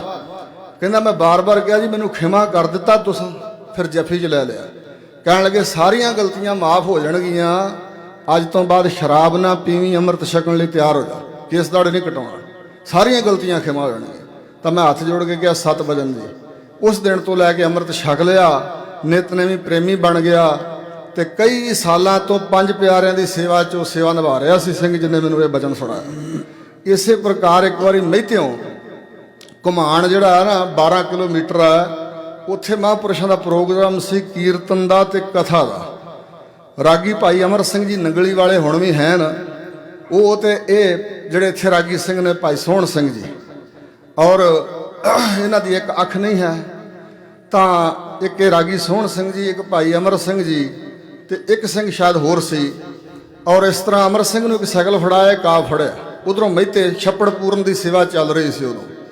ਤੇ ਕਹਿਣ ਲੱਗੇ, ਅਮਰ ਸਿੰਘ ਇੱਕ ਸਾਈਕਲ ਤੂੰ ਫੜ। ਰਾਗੀ ਰਾਮ ਸਿੰਘ, ਉਹ ਲੱਤ ਤੋਂ ਹੀਣਾ ਰਾਗੀ ਰਾਮ ਸਿੰਘ, ਕਹਿਣ ਲੱਗੇ ਦੋਵੇਂ ਮਗਰ ਬਿਠਾ ਲੈਨੇ ਆਪਾਂ ਤੇ ਕੀਰਤਨ ਕਥਾ ਕਰਕੇ ਆਈਏ। ਕਿਸੇ ਨੂੰ ਦੱਸਿਆ ਤੱਕ ਨਹੀਂ, ਕੋਈ ਗੱਡੀ ਦਾ ਇੰਤਜ਼ਾਮ ਨਹੀਂ, ਔਰ ਸਾਈਕਲ ਆਪ ਚਲਾ ਕੇ ਮਹਾਂਪੁਰਸ਼ 12 ਕਿਲੋਮੀਟਰ ਗਏ, ਉੱਥੇ ਕੀਰਤਨ ਕੀਤਾ, ਕਥਾ ਕੀਤੀ, ਵਾਪਸ ਆ ਗਏ। ਬਾਅਦ 'ਚ ਸਿੰਘਾਂ ਨੂੰ ਪਤਾ ਲੱਗਾ ਵੀ ਮਹਾਂਪੁਰਸ਼ ਇੰਜ ਸਾਈਕਲ ਚਲਾ ਕੇ ਆ ਗਿਆ। ਔਰ ਇੱਕ ਫੋਟੋ ਉਹਨਾਂ ਦੀ ਹੈ, ਜਦੋਂ ਮਹਿਤੇ ਸੇਵਾ ਚੱਲਦੀ ਸੀ, ਜੋੜਾ ਟੁੱਟਾ ਹੋਇਆ ਤੇ ਵਿੱਚ ਦੀ ਉਹਨਾਂ ਦਾ ਅੰਗੂਠਾ ਬਾਹਰ ਨੂੰ ਦਿਸ ਰਿਹਾ। ਇਸ ਤਰ੍ਹਾਂ ਦੇ ਨਿਸ਼ਕਾਮ ਸੇਵਕ, ਜਿਨ੍ਹਾਂ ਨੂੰ ਨਾ ਸਰੀਰ ਦੇ ਸੁੱਖਾਂ ਦੀ ਇੱਛਾ, ਨਾ ਮੱਥੇ ਟਿਕਾਉਣ ਦੀ ਲਾਲਸਾ, ਨਾ ਕੋਈ ਐਸੀ ਗੱਲ ਨਹੀਂ ਸੀ। ਨਿਸ਼ਕਾਮ ਪੰਥ ਦੇ ਸੇਵਕ ਤੇ ਕੌਮ ਦੀ ਸੇਵਾ ਕਰਨ ਦਾ ਜਜ਼ਬਾ ਹੈ ਨਾ ਕਿ 18-18 ਘੰਟੇ ਪੰਥ ਦੀ ਸੇਵਾ 'ਚੋਂ ਲੱਗੇ ਰਹੇ, 20-20 ਘੰਟੇ, ਕਈ ਵਾਰੀ 17-18 ਥਾਵਾਂ ਤੇ ਕਥਾ ਵੀ ਉਹਨਾਂ ਕੀਤੀ। 11 ਟਾਈਮ ਤਾਂ ਉਹਨਾਂ ਦੇ ਨਿਤ ਹੁੰਦੇ ਸੀ। 11 ਥਾਵਾਂ ਤੇ ਇੱਕ ਦਿਨ ਵਿੱਚ ਉਹ ਕਥਾ ਕਰਦੇ ਸੀ। ਤੇ ਆਮ ਤੌਰ ਤੇ ਇੰਨੀ ਤੇ ਕਈ ਵਾਰੀ 18 ਥਾਵਾਂ ਤੇ ਉਹਨਾਂ ਕਥਾ ਕੀਤੀ। ਸਿਰਫ ਇੱਕ ਥਾਂ ਤੋਂ ਦੂਜੀ ਥਾਂ ਤੇ ਜਾਣ ਵੇਲੇ ਬੱਸ ਦੇ ਵਿੱਚ ਹੀ ਥੋੜਾ ਜਿਹਾ ਆਰਾਮ ਕਰ ਲੈਂਦੇ ਸਨ। ਤੇ ਉਹ ਵੀ ਕਈ ਵਾਰੀ ਸਿੰਘ ਜਦੋਂ ਹੰਗਲਾਟ ਆਉਂਦੇ ਸੀ ਨਾ, ਸਿੰਘਾਂ ਨੂੰ ਬੱਸ ਬੈਠੇ ਨੀਂਦਰੇ 'ਚ ਹੁੰਦੇ ਸੀ, ਖਿਆਲ ਕਰਦੇ ਸੀ ਕਿ ਡਰਾਈਵਰ ਸਾਹਿਬ ਕੋਲੋਂ ਕਿਤੇ ਬੱਸ ਨਾ ਵੱਜ ਜਾਏ, ਤਾਂ ਕੈਬਨ ਵਿੱਚ ਅੱਗੇ ਆ ਜਾਂਦੇ ਸੀ। ਪਰਦੇਸੀ ਹੁੰਦੇ ਸੀ ਗੱਡੀ ਦੇ ਡਰਾਈਵਰ ਬੱਸ ਦੇ, ਉਹਨਾਂ ਨਾਲ ਹਾਸੇ ਮਖੌਲ ਵਾਲੇ ਬਚਨ ਵੀ ਕਰੀ ਜਾਂਦੇ ਹੁੰਦੇ ਸਨ, ਭਈ ਜਾਗਦੇ ਰਹਿਣ, ਨੀਂਦਰਾ ਨਾ ਆ ਜਾਏ। ਇਸ ਪ੍ਰਕਾਰ ਭਰਾਵਾਂ ਵਾਲਾ ਪਿਆਰ ਰੱਖਦੇ ਸੀ। 1 ਘੰਟਾ ਰਾਤ ਨੂੰ ਸਿੰਘਾਂ ਨੂੰ ਛੋੜ ਦਿੰਦੇ ਸੀ ਹਾਸੇ ਮਖੌਲ ਵਾਲੇ ਬਚਨ ਕਰਨ ਵਾਸਤੇ। ਭਰਾਵਾਂ ਵਾਂਗ ਰਲ ਕੇ ਰਹਿੰਦੇ ਸਨ। ਗੁਰੂ ਕੇ ਪਿਆਰੇ, ਉਹਨਾਂ ਦੀ ਕਿਹੜੀ ਕਿਹੜੀ ਗੱਲ ਬਿਆਨ ਕੀਤੀ ਜਾਏ। ਸੋ ਐਸੇ ਉਹ ਨਿਸ਼ਕਾਮ ਪੰਥ ਦੇ ਸੇਵਕ ਸਨ। ਇੱਕ ਵਾਰੀ ਨਾਭਾ ਸਾਹਿਬ ਸਥਾਨ ਹੈ ਚੰਡੀਗੜ੍ਹ ਤੋਂ ਕੁਛ ਵਿੱਥ ਤੇ, ਉੱਥੇ ਆਪ ਜੀ ਨੂੰ ਬਹੁਤ ਜ਼ਿਆਦਾ ਬੁਖਾਰ ਚੜ੍ਹਿਆ ਹੋਇਆ ਸੀ। ਇਹਨਾਂ ਬੁਖਾਰ ਕੇ ਸਿੰਘਾਂ ਨੇ ਬਾਹਾਂ ਤੋਂ ਫੜ ਕੇ ਦੋਵਾਂ ਪਾਸਿਆਂ ਤੋਂ ਉੱਪਰ ਪੌੜੀਆਂ ਤੇ ਚੜਾਇਆ। ਚੰਡੀਗੜ੍ਹ ਦੇ ਸੈਕਟਰ ਸ਼ਾਇਦ 19 ਦੀ ਗੱਲ ਹੈ, ਉੱਥੋਂ ਕੁਝ ਸੇਵਕ ਆਏ, ਸਿੰਘ ਆਏ। ਉਹਨਾਂ ਕਿਹਾ ਜੀ ਸੰਗਤ ਡੀਕਦੀ ਹੈ, ਤੁਹਾਡਾ ਪ੍ਰੋਗਰਾਮ ਸੀ। ਮਹਾਂਪੁਰਸ਼ ਛੇਤੀ ਨਾਲ ਉੱਠ ਖੜੇ ਹੋਏ, ਕਹਿੰਦੇ ਸਿੰਘੋ ਦੱਸਿਆ ਨਹੀਂ ਮੈਨੂੰ, ਮੇਰਾ ਟਾਈਮ ਸੀ ਉੱਥੇ। ਕਹਿੰਦੇ ਜੀ ਬੁਖਾਰ ਹੀ ਇੰਨਾ ਜ਼ਿਆਦਾ ਚੜ੍ਹਿਆ ਹੋਇਆ ਆਪ ਜੀ ਨੂੰ, ਕਿਵੇਂ ਕਥਾ ਕਰੋਗੇ? ਕਹਿਣ ਲੱਗੇ ਨਹੀਂ, ਮਸਾਂ ਗੁਰੂ ਕਲਗੀਧਰ ਨੇ ਮਨੁੱਖਾ ਜਨਮ ਤੇ ਆਪਣੇ ਸਿੱਖਾਂ ਦੇ ਘਰ ਜਨਮ ਬਖਸ਼ਿਆ, ਅਸੀਂ ਛੇਜਾ ਤੇ ਪਏ ਆਰਾਮ ਕਰਦੇ ਆਪਣੀ ਉਮਰ ਲੰਘਾ ਦਈਏ, ਚੱਲਾਂਗੇ, ਚਲੋ ਸਿੰਘੋ। ਔਰ ਬੁਖਾਰ ਚੜ੍ਹੇ ਤੇ ਮਹਾਂਪੁਰਸ਼ਾਂ ਨੂੰ ਪਤਾ ਨਹੀਂ ਕਿੱਥੋਂ ਇੰਨਾ ਬਲ ਆ ਗਿਆ, ਆਪ ਚੱਲ ਕੇ ਗਏ। 1.5 ਘੰਟਾ ਕਥਾ ਕੀਤੀ, ਅਨੇਕਾਂ ਨੇ ਅੰਮ੍ਰਿਤ ਛਕਣ ਦਾ ਪ੍ਰਣ ਕੀਤਾ। ਕਹਿਣ ਲੱਗੇ ਹੁਣ ਆਨੰਦ ਆਇਆ। ਇਸ ਪ੍ਰਕਾਰ ਦਾ ਉਹਨਾਂ ਦਾ ਜੀਵਨ ਸੀ, ਕਿਸੇ ਪ੍ਰਕਾਰ ਦਾ ਆਲਸ ਨਹੀਂ ਸੀ ਉਹਨਾਂ ਨੂੰ। ਔਰ ਸ਼ਕਤੀ ਤਾਕਤ ਇੰਨੀ, ਕੁਝ ਕੁ ਬਚਨ ਜਿਹੜੀ ਅੰਦਰ ਖੇਡ ਵਰਤਦੀ ਆ ਨਾ ਮਹਾਤਮਾ ਦੇ, ਸੰਤ ਜਨਾਂ ਦੇ ਅੰਦਰ ਜਿਹੜੀ ਖੇਡ ਹੁੰਦੀ ਆ, ਉਹ ਤੇ ਕੋਈ ਸਧਾਰਨ ਵਿਅਕਤੀ ਬਿਆਨ ਨਹੀਂ ਕਰ ਸਕਦਾ। ਜਿਹੜੀ ਉਹਨਾਂ ਦੇ ਅੰਦਰ ਖੇਡ ਆ, ਆਤਮ ਗਿਆਨ ਦੀ, ਆਤਮਿਕ ਆਨੰਦ ਦੀ, ਪਰਮ ਸੁਖ ਦੀ, ਉਹ ਸਮੁੰਦਰ ਵਿੱਚ ਤਾਰੀਆਂ ਲਾਉਂਦੇ ਨੇ ਦਿਨ ਰਾਤ, ਜਾਗਦੇ ਬਰਾਜਦੇ ਸੁੱਤੇ ਸਭ ਉਹ ਆਨੰਦ ਵਿੱਚ ਹੁੰਦੇ ਨੇ। ਤੇ ਉਹ ਪਰਮ ਪ੍ਰਕਾਸ਼ ਪਰਮਾਤਮਾ ਦਾ ਜੋ ਉਹਦੇ ਵਿੱਚ ਲੀਨ ਰਹਿੰਦੇ ਨੇ। ਉਹਨਾਂ ਨੇ ਇੱਕ ਬਚਨ ਸੁਣਾਇਆ ਕਥਾ 'ਚ ਕਿ ਸੰਤ ਗਿਆਨੀ ਗੁਰਬਚਨ ਸਿੰਘ ਖਾਲਸਾ ਸਾਡੇ ਪਿੰਡ ਭੂਰੇ ਕੋਨੇ ਆਏ ਤੇ ਅੰਮ੍ਰਿਤ ਵੇਲੇ ਦੀ ਕਥਾ ਤੋਂ ਬਾਅਦ ਮਹਾਂਪੁਰਸ਼ ਆਪਣੇ ਆਸਣ ਤੇ ਆ ਗਏ। ਪਿੱਛੇ ਰਜਾਈਆਂ ਦੀ ਢੋ ਲੱਗੀ ਹੋਈ ਸੀ ਤੇ ਬੜੇ ਕਿਸੇ ਆਨੰਦ ਵਿੱਚ ਸਨ, ਚਿਹਰਾ ਬੜਾ ਖਿੜਿਆ ਹੋਇਆ ਸੀ। ਮੈਂ ਥੋੜਾ ਜਿਹਾ ਦਰਵਾਜ਼ਾ ਖੋਲ੍ਹਿਆ, ਜਲ ਪਾਣੀ ਕੁਛ ਛਕਾਉਣਾ ਸੀ, ਨਾਸ਼ਤਾ ਸਵੇਰ ਦਾ, ਪਰ ਉਹਨਾਂ ਦੀ ਅਵਸਥਾ ਵੇਖ ਕੇ ਮੈਂ ਮੁੜ ਗਿਆ। ਦੁਬਾਰਾ ਕੁਝ ਸਮੇਂ ਬਾਅਦ ਆਇਆ, ਫਿਰ ਉਸੇ ਹੀ ਆਨੰਦ ਵਿੱਚ ਸਨ, ਬਰਾਗ ਵਿੱਚ ਖਿੜਿਆ ਚਿਹਰਾ ਕਿਸੇ ਡੂੰਘੇ ਆਨੰਦ ਵਿੱਚ। ਤਾਂ ਮੈਂ ਹੱਥ ਜੋੜ ਕੇ ਅੱਗੇ ਲੰਘਿਆ ਤੇ ਮੇਰੇ ਵੱਲ ਵੇਖ ਕੇ ਕਹਿਣ ਲੱਗੇ ਭਾਈ ਕਰਤਾਰ ਸਿੰਘਾ ਕੋਈ ਬਚਨ ਕਰਨਾ ਸੀ? ਕਹਿੰਦੇ ਹਾਂਜੀ ਮੈਂ ਤਾਂ ਇੱਕ ਬੇਨਤੀ ਕਰਨ ਆਇਆ ਸੀ। ਕਹਿਣ ਲੱਗੇ ਕਰੋ, ਦੱਸੋ। ਕਹਿੰਦੇ ਜੀ ਕੋਈ ਜਲ ਪਾਣੀ। ਚੁੱਪ ਰਹੇ। ਕਹਿਣ ਲੱਗੇ ਭਾਈ ਕਰਤਾਰ ਸਿੰਘ ਜੀ ਕੋਈ ਬਚਨ ਕਰੀਏ ਅਸੀਂ? ਕਹਿੰਦੇ ਕਰੋ ਮਹਾਂਪੁਰਸ਼ੋ। ਕਹਿੰਦੇ ਨਹੀਂ ਰਹਿਣ ਦੀ, ਕੀ ਲੋੜ ਹੈ? ਕਹਿੰਦੇ ਨਹੀਂ ਫਿਰ ਵੀ ਜੇ ਤੁਸੀਂ ਮੌਜ ਵਿੱਚ ਆਏ ਹੋ ਤੇ ਕਰੋ ਬਚਨ। ਕਹਿਣ ਲੱਗਾ ਜੀ ਅੰਮ੍ਰਿਤ ਵੇਲੇ ਦੀ ਕਥਾ ਤੋਂ ਬਾਅਦ ਸਭ ਪਾਸੇ ਖੰਡਾਂ ਬ੍ਰਹਿਮੰਡਾਂ 'ਚ ਗੁਰੂ ਕਲਗੀਧਰ ਦਾ ਦਰਸ਼ਨ ਹੋਈ ਜਾਂਦਾ ਤੇ ਨਾਸ਼ਤੇ ਨੂਸ਼ਤੇ ਇੱਥੇ ਕਿੱਥੇ, ਇੱਥੇ ਕੁਝ ਛਕਣ ਛਕਾਉਣ ਦੀ ਲਾਲਸਾ ਕਿੱਥੇ ਜਾਗ ਸਕਦੀ ਹੈ? ਕਹਿਣ ਲੱਗੇ ਤੈਨੂੰ ਵੀ ਕੁਝ ਦਿਸਦਾ? ਤਾਂ ਸੰਤ ਕਰਤਾਰ ਸਿੰਘ ਕਹਿਣ ਲੱਗੇ ਨਾ ਜੀ ਮੈਂ ਤਾਂ ਅੰਨਾ, ਮੈਨੂੰ ਤਾਂ ਦਰਵਾਜ਼ੇ ਕੰਧਾਂ ਹੀ ਦਿਸਦੀਆਂ। ਕਹਿਣ ਲੱਗੇ ਹੋਰ ਸਿਮਰਨ ਭਜਨ ਕਰਿਆ ਕਰ, ਵਾਹਿਗੁਰੂ ਦੇ ਨਾਮ ਵਿੱਚ ਰੰਗਿਆ ਜਾ, ਫਿਰ ਇਸ ਤਰ੍ਹਾਂ ਤੈਨੂੰ ਵੀ ਸਦਾ ਦੇ ਦਰਸ਼ਨ ਪ੍ਰਾਪਤ ਹੋਣਗੇ। ਇਹ ਸਦੀਵੀ ਆਨੰਦ ਪ੍ਰਾਪਤ ਹੁੰਦਾ। ਇਹ ਐਸੀ ਮੌਜ ਹੈ, ਚਰਨ ਕਮਲ ਕੀ ਮੌਜ ਮੈਂ ਰਹੋ ਅੰਤ ਅਰ ਆਦ। ਇਸ ਪ੍ਰਕਾਰ ਕਬੀਰ ਸਮੁੰਦਰ ਨਾ ਛੋਡੀਐ, ਸਮੁੰਦਰ ਹੈ ਵਾਹਿਗੁਰੂ, ਜੋ ਅਤ ਖਾਰੋ ਹੋਏ, ਪੋਖਰ ਪੋਖਰ ਢੂੰਡਤੇ ਭਲੋ ਨਾ ਕਹੇ ਹੈ ਕੋਏ। ਇਹ ਜਿਹੜੇ ਸੰਸਾਰਕ ਸੁੱਖ ਨੇ ਛੱਪੜੀਆਂ ਦੇ ਕਿਨਾਰਿਆਂ ਤੇ ਜਾਣ ਵਾਲੀ ਗੱਲ ਹੈ। ਜਿਹੜੇ ਸੰਸਾਰ ਦੇ ਸੁੱਖ ਆ, ਛੱਪੜਾਂ ਦੇ ਕਿਨਾਰਿਆਂ ਤੋਂ ਘੋਗੇ ਸਿੱਪੀਆਂ ਡੱਡੀਆਂ ਮੱਛੀਆਂ ਮਿਲਣਗੀਆਂ, ਉੱਥੋਂ ਹੀਰੇ ਲਾਲ ਜਵਾਹਰਾਤ ਨਹੀਂ ਮਿਲ ਸਕਦੇ। ਸੋ ਇਸ ਪ੍ਰਕਾਰ ਗੁਰ ਸਾਧੂ ਸੰਗਤ ਮਿਲੈ, ਹੀਰੇ ਰਤਨ ਲਭਨ, ਨਾਨਕ ਲਾਲ ਅਮੋਲ ਕਾ ਗੁਰਮੁਖ ਖੋਜ ਲਹਨ। ਜੋ ਅੰਦਰ ਖੇੜਾ ਉਹਨਾਂ ਦੇ ਬਰਕਤਾਂ ਬਖਸ਼ਿਸ਼ਾਂ ਕੋਲ ਹਨ ਉਹਨਾਂ ਦੇ, ਉਹ ਤਾਂ ਬਿਆਨ ਨਹੀਂ ਹੋ ਸਕਦੀਆਂ। ਪਰ ਉਹ ਜਦੋਂ ਜੀਵਨ ਬਤੀਤ ਕਰਦੇ, ਸਾਡੇ 'ਚ ਵਿਚਰਦੇ ਨੇ ਤੇ ਨਾਲ ਰਹਿਣ ਵਾਲਿਆਂ ਦੀ ਅੱਖਾਂ ਦੇ ਸਾਹਮਣੇ ਕੁਝ ਐਸੇ ਕੌਤਕ ਘਟਦੇ ਨੇ, ਕੁਝ ਐਸੀਆਂ ਬਰਕਤਾਂ ਉਹਨਾਂ ਦੀਆਂ ਪ੍ਰਗਟ ਹੁੰਦੀਆਂ ਨੇ ਤੇ ਉਹਨਾਂ ਨੂੰ ਵੇਖ ਕੇ ਸਾਰਿਆਂ ਨੂੰ ਉਤਸ਼ਾਹ ਜਾਗਦਾ ਵੀ ਇਹ ਵੀ ਪੰਜਾਂ ਤੱਤਾਂ ਦੇ ਸਰੀਰਾਂ ਵਾਲੇ ਨੇ ਮਹਾਂਪੁਰਸ਼। ਇੱਕ ਭਜਨ ਹੈ ਗੁਰੂ ਗ੍ਰੰਥ ਸਾਹਿਬ ਮਹਾਰਾਜ ਦਾ, ਸ਼ੈਲ ਲੰਘੰਦੇ ਪਾਰ ਗੋਰੀ ਮਨ ਧੀਰਿਆ, ਸ਼ੈਲ ਦਾ ਅਰਥ ਹੈ ਨੌਜਵਾਨ ਮੁੰਡਾ, ਤੇ ਗੋਰੀ ਮੈਨੇ ਨੌਜਵਾਨ ਬੀਬੀ। ਕਹਿੰਦੇ ਦਰਿਆ ਦੇ ਕੰਢੇ ਖਲੋਤੇ ਸੀ ਮੁੰਡੇ ਵੀ ਤੇ ਕੁੜੀਆਂ ਵੀ, ਤੇ ਕੁੜੀਆਂ ਵੀ ਡਰ ਰਹੀਆਂ ਸੀ ਕਿ ਜੇ ਅਸੀਂ ਤਰਨ ਦਾ ਯਤਨ ਕੀਤਾ ਡੁੱਬ ਕੇ ਨਾ ਮਰ ਜਾਈਏ, ਰੋੜ ਕੇ ਨਾ ਲੈ ਜਾਏ ਸਾਨੂੰ। ਪਰ ਜਦੋਂ ਸ਼ੈਲ ਨੌਜਵਾਨ ਮੁੰਡਿਆਂ ਗੱਭਰੂਆਂ ਨੂੰ ਠਿੱਲਦੇ ਵੇਖਿਆ ਦਰਿਆ ਵਿੱਚ, ਠਿੱਲ ਪਏ ਤੇ ਮਾਰਦੇ ਹੱਥ ਪੈਰ ਪਾਰ ਲੰਘ ਗਏ, ਤਾਂ ਫਿਰ ਬੀਬੀਆਂ ਦੇ ਅੰਦਰ ਵੀ ਉਤਸ਼ਾਹ ਜਾਗਿਆ ਵੀ ਸਾਡੇ ਸਰੀਰ ਤੇ ਵੀ ਜਵਾਨੀ ਬਲ ਸਾਡੇ ਕੋਲ ਵੀ ਹੈ, ਜੇ ਉਹ ਪਾਰ ਲੰਘ ਗਏ ਤੇ ਡਰੇ ਨਹੀਂ, ਸਾਨੂੰ ਕੀ ਗੱਲ, ਅਸੀਂ ਵੀ ਲੰਘ ਜਾਈਏ ਪਾਰ। ਇਸ ਪ੍ਰਕਾਰ ਹੀ ਜਿਹੜਾ ਰੱਬ ਦੇ ਪਿਆਰਿਆਂ ਦਾ ਜੀਵਨ ਹੁੰਦਾ ਉਹ ਸਾਡੀ ਜਿਹੜੀ ਉਤਸ਼ਾਹ ਵਾਲੀ ਅਵਸਥਾ ਬਣਾਉਂਦਾ, ਸਾਡੇ ਅੰਦਰ ਉਮਾਹ ਪੈਦਾ ਕਰਦਾ। ਤੇ ਜਿਵੇਂ ਉਹ ਪਾਰ ਲੰਘੇ ਬੰਦਗੀ ਕਰਕੇ, ਸਿਮਰਨ ਭਜਨ ਦੁਆਰਾ ਗੁਰੂ ਚਰਨਾਂ ਨਾਲ ਜੁੜ ਕੇ ਸਿੱਖੀ ਕਮਾ ਕੇ, ਇੱਕ ਹੁੰਦਾ ਜਵਾਨ ਦਾ ਕੇਵਲ ਪ੍ਰਚਾਰ, ਇੱਕ ਹੈ ਕਮਾਈ ਕੀਤੀ ਹੋਈ।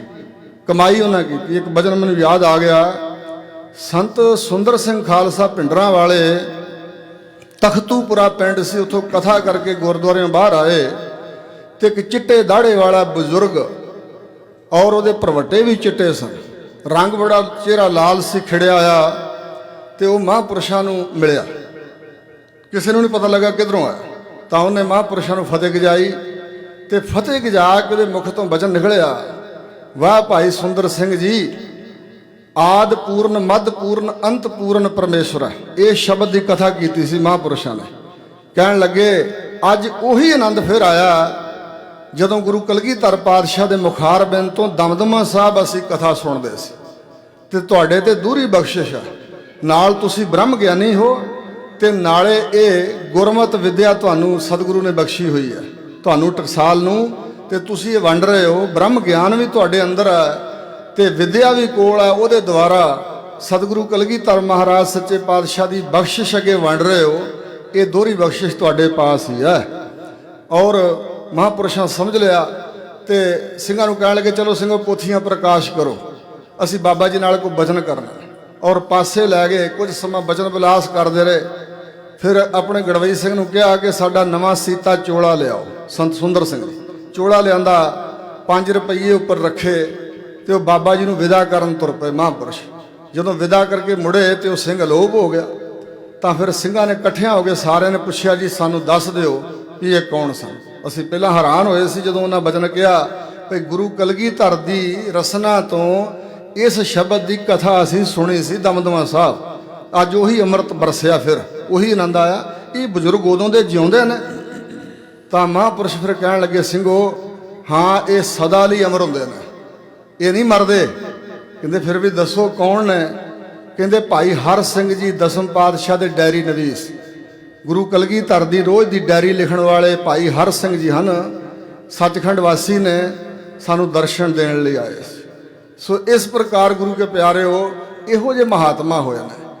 ਸੰਤ ਗਿਆਨੀ ਗੁਰਬਚਨ ਸਿੰਘ ਖਾਲਸਾ ਜੀ ਇੱਕ ਵਾਰੀ ਹਰਖੋਵਾਲ ਗਏ, ਬਾਬਾ ਜਵਾਲਾ ਸਿੰਘ ਹਰਖੋਵਾਲੇ ਦੇ ਕੋਲ 1 ਮਹੀਨਾ ਠਹਿਰਿਆ ਕਰਦੇ ਸੀ। ਜਦੋਂ ਅੰਬਾਂ ਦੀ ਰੁੱਤ ਹੁੰਦੀ ਸੀ, ਅੰਬ ਪੱਕੇ ਹੁੰਦੇ ਸੀ, ਮਹਾਂਪੁਰਸ਼ਾਂ ਬੇਨਤੀ ਕੀਤੀ ਸੀ ਕਿ ਇੱਥੇ ਹਰ ਸਾਲ ਆਇਆ ਕਰੋ। ਤਾਂ ਉੱਥੇ ਮਹੀਨਾ ਠਹਿਰਦਾ ਸੀ ਜਥਾ।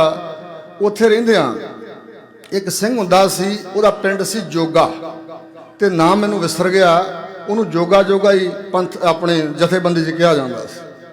ਤੇ ਭਾਈ ਜੋਗਾ ਜੀ ਮਹਾਂਪੁਰਸ਼ਾਂ ਦੇ ਗੜਵਈ ਸੀ, ਤੇ ਉੱਥੇ ਇੱਕ ਬਿਰਧ ਬਜ਼ੁਰਗ ਸਿੰਘ ਆਇਆ ਤੇ ਮਹਾਂਪੁਰਸ਼ਾਂ ਕੋਲ ਬੈਠਾ। ਤਾਂ ਮਹਾਂਪੁਰਸ਼ਾਂ ਕਿਹਾ ਭਾਈ ਜੋਗਿਆ ਬਾਬਾ ਜੀ ਨੂੰ ਪ੍ਰਸ਼ਾਦਾ ਵੀ ਛਕਾਓ।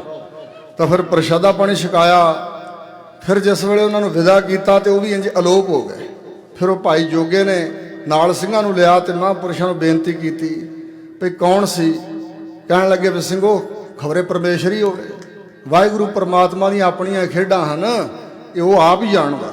ਇਸ ਤਰ੍ਹਾਂ ਕਈ ਵਾਰੀ ਥੋੜਾ ਬਚਨ ਲਗਾ ਲੈਂਦੇ ਸੀ, ਪ੍ਰਗਟ ਨਹੀਂ ਸੀ ਕਰਦੇ। ਤੇ ਇਸ ਤਰ੍ਹਾਂ ਉਹਨਾਂ ਦੇ ਦੁਆਲੇ ਸ਼ਹੀਦ ਸਿੰਘਾਂ ਦਾ ਪਹਿਰਾ ਔਰ ਗੁਰਮੁਖ ਪਿਆਰੀਆਂ ਇਹ ਰੂਹਾਂ ਉਹਨਾਂ ਕੋਲ ਆਉਂਦੀਆਂ ਰਹਿੰਦੀਆਂ ਸਨ। ਔਰ ਬਹੁਤ ਵੱਡੀ ਆਤਮਿਕ ਸ਼ਕਤੀ ਇਹਨਾਂ ਮਹਾਂਪੁਰਸ਼ਾਂ ਦੇ ਕੋਲ ਸੀ। ਮੈਂ ਬਾਹਰਲੇ ਕੁਝ ਬਚਨ ਜਿਹੜੀ ਬਾਹਰੋਂ ਬਰਕਤ ਉਹਨਾਂ ਦੇ ਕੋਲ ਦਿਸੀ, ਉਹ ਕੁਛ ਕੁ ਬਚਨ ਆਪ ਜੀ ਨਾਲ ਸਾਂਝੇ ਕਰਾਂਗਾ। ਕੁਝ ਕੱਲ੍ਹ ਦੇ ਦੀਵਾਨ ਵਿੱਚ ਮੇਰੇ ਪਿੰਡ ਦੇ ਨਾਲ ਹੀ ਪਿੰਡ ਹੈ ਇੱਕ ਬੂੜੇ ਨੰਗਲ, ਉੱਥੋਂ ਦਾ ਮਿਸਤਰੀ ਸੀ ਭਾਈ ਮੱਖਣ ਸਿੰਘ। ਜਦੋਂ ਮਹਿਤੇ ਵਿਦਿਆਲਾ ਬਣ ਰਿਹਾ ਸੀ ਤੇ ਉਸ ਦੇ ਉੱਪਰ ਗਾਡਰ ਪਾ ਕੇ ਛੱਤ ਪਾਉਣੀ ਸੀ, ਬਿਲਡਿੰਗ ਤਿਆਰ ਹੋਈ ਸੀ। ਤੇ ਕਹਿੰਦਾ ਭਈ ਇੱਕ ਗਾਡਰ ਬਹੁਤ ਜ਼ਿਆਦਾ ਵਿੰਗਾ ਸੀ, ਸਾਨੂੰ ਪੱਜ ਮਿਲ ਗਿਆ, ਬਹਾਨਾ ਮਿਲ ਗਿਆ ਵੀ ਕਾਫੀ ਸਮਾਂ ਹੋ ਚੁੱਕਾ। ਸੰਤ ਨਾ ਕੰਮ ਬੜਾ ਕਰਾਉਂਦੇ ਸਨ, ਆਪ ਵੀ ਕਰਦੇ ਸੀ ਨਾਲ ਲੱਗ ਕੇ, ਸਿੰਘਾਂ ਤੋਂ ਕੰਮ ਬੜਾ ਕਰਾਇਆ। ਮਿਸਤਰੀਆਂ ਨੂੰ ਕਹਿ ਰਹੇ ਸੀ ਵੀ ਪੈਸੇ ਵੱਧ ਮਿਲ ਜਾਣਗੇ, ਪਰ ਛੇਤੀ ਛੇਤੀ ਸਾਰਾ ਕੁਝ ਕਰਨਾ। ਆਮ ਤੌਰ ਤੇ ਬਚਨ ਕਰਿਆ ਕਰਦੇ ਸੀ, ਸਮਾਂ ਬਹੁਤ ਥੋੜਾ, ਕੰਮ ਬਹੁਤ ਕਰਨ ਵਾਲੇ ਨੇ। ਕਿਸੇ ਨੂੰ ਕੀ ਪਤਾ ਸੀ ਵੀ ਕਿਉਂ ਇੰਜ ਕਹਿੰਦੇ ਨੇ, ਕਿਉਂਕਿ ਉਹਨਾਂ ਨੂੰ ਪਤਾ ਸੀ ਕਿ ਸਾਡੇ ਜੀਵਨ ਦਾ ਸਮਾਂ ਥੋੜਾ, ਹੁਕਮ 'ਚ ਦਖਲਅੰਦਾਜ਼ੀ ਅਸੀਂ ਕਰਨੀ ਨਹੀਂ।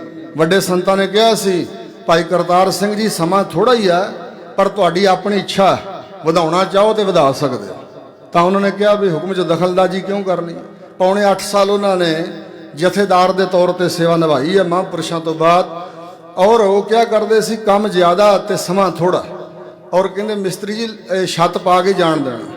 ਤਾਂ ਕਹਿੰਦੇ ਮੈਂ ਕਿਹਾ ਜੀ ਉਹ ਗਾਡਰ ਇੱਕ ਬੜਾ ਵਿੰਗਾ ਤੇ ਛੱਤ ਕਿਵੇਂ ਪੈ ਜਾਏਗੀ, ਹੁਣ ਤਾਂ ਦੁਕਾਨਾਂ ਬੰਦ ਹੋਣ ਵਾਲੀਆਂ, ਕੱਲ ਨੂੰ ਗਾਡਰ ਮੰਗਾ ਲਿਓ ਫਿਰ ਛੱਤ ਪਾ ਦਿਆਂ।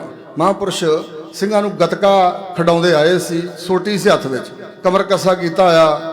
ਤੇ ਕਹਿਣ ਲੱਗੇ ਮਿਸਤਰੀ ਜੀ ਕਿਹੜਾ ਗਾਡਰ ਵਿੰਗਾ, ਕਹਿੰਦੇ ਉਹ ਜੀ। ਤਾਂ ਸੰਤ ਜੀ ਚਲੇ ਗਏ।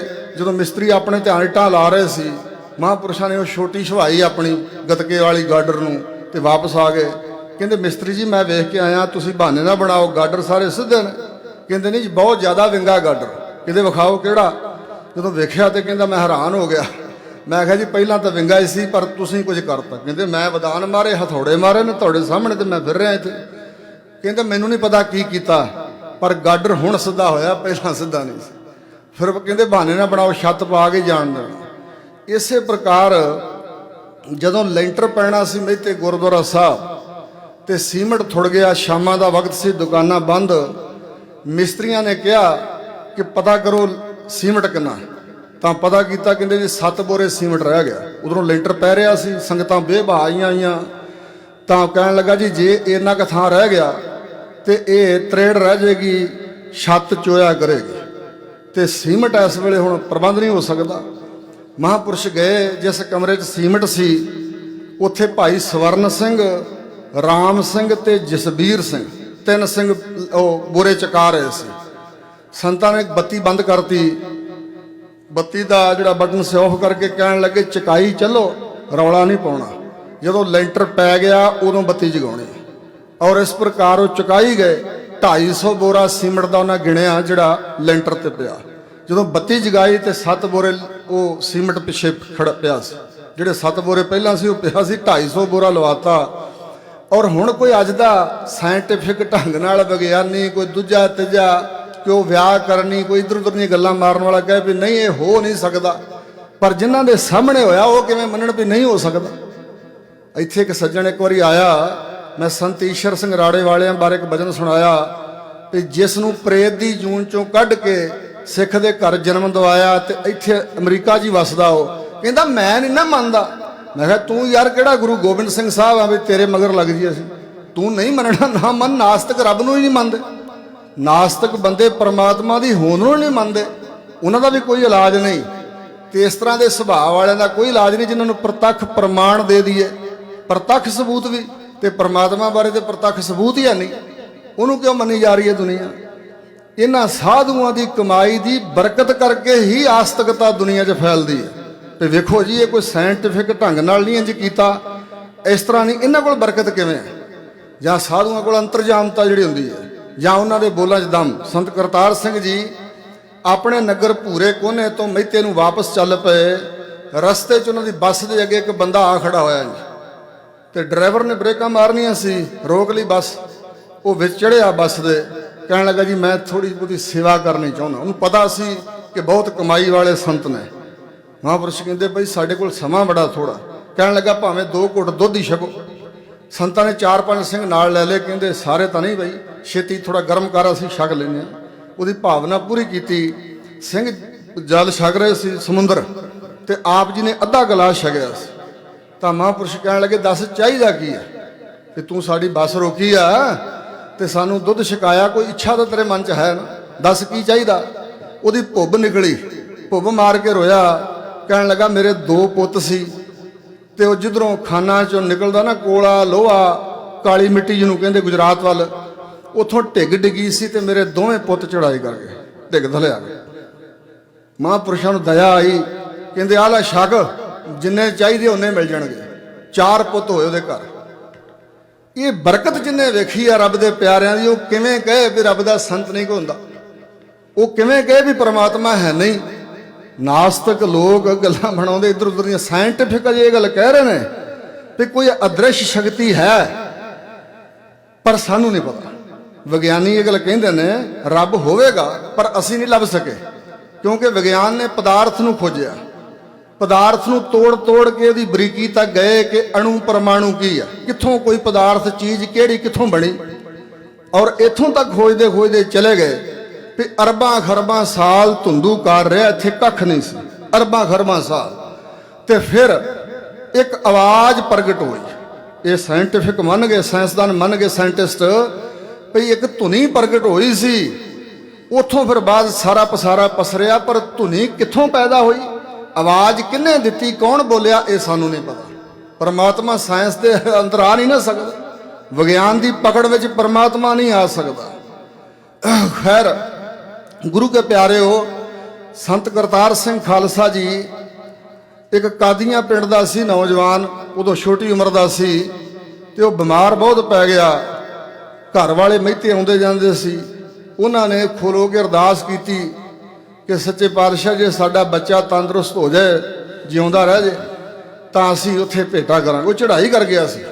ਫਿਰ ਚੜ੍ਹਾਈ ਕਰਨ ਤੋਂ ਬਾਅਦ ਉੱਠਿਆ ਤੇ ਸੰਤ ਕਰਤਾਰ ਸਿੰਘ ਜੀ ਕੋਲ ਲੈ ਕੇ ਆਏ, ਕਹਿਣ ਲੱਗੇ ਇਹਨੂੰ ਵਿਦਿਆ ਪੜ੍ਹਾਓ, ਇਹਦੀ ਮਰਜ਼ੀ ਹੋਵੇ ਸਾਡੇ ਕੋਲ ਆਵੇ ਭਾਵੇਂ ਨਾ ਆਵੇ, ਕੋਈ ਨਹੀਂ, ਜੇ ਤੁਸੀਂ ਕਹਿਤਾ ਤਾਂ ਸਾਡਾ ਹੀ ਹੈ, ਸੋ ਤੁਹਾਡਾ ਹੀ ਪੁੱਤਰ ਹੈ, ਜੇ ਤੁਸੀਂ ਕਹਿਤਾ ਵੀ ਅਸੀਂ ਤੁਹਾਨੂੰ ਭੇਟਾ ਕਰਦਾ, ਭੇਟਾ ਹੋ ਗਿਆ, ਸਮਝੋ ਇਹਦੀ ਮਰਜ਼ੀ, ਤੁਹਾਡੀ ਮਾਤਾ ਪਿਤਾ ਦੀ ਸੇਵਾ ਕਰੇ, ਵਿਦਿਆ ਪੜ੍ਹੇ, ਜੋ ਮਰਜ਼ੀ ਕਰੇ, ਪਰ ਸਾਡੀ ਇਹੋ ਹੀ ਬੇਨਤੀ ਕਿ ਇਹਨੂੰ ਸਿੱਖ ਜ਼ਰੂਰ ਬਣਾਇਓ, ਸਿੱਖੀ ਇਹਦੇ ਤਾਈਂ ਦ੍ਰਿੜ ਕਰਾਇਓ, ਗੁਰੂ ਕਾ ਸਿੱਖ ਬਣਾਇਓ, ਇਹ ਗੁਰੂ ਦਾ ਹੈ।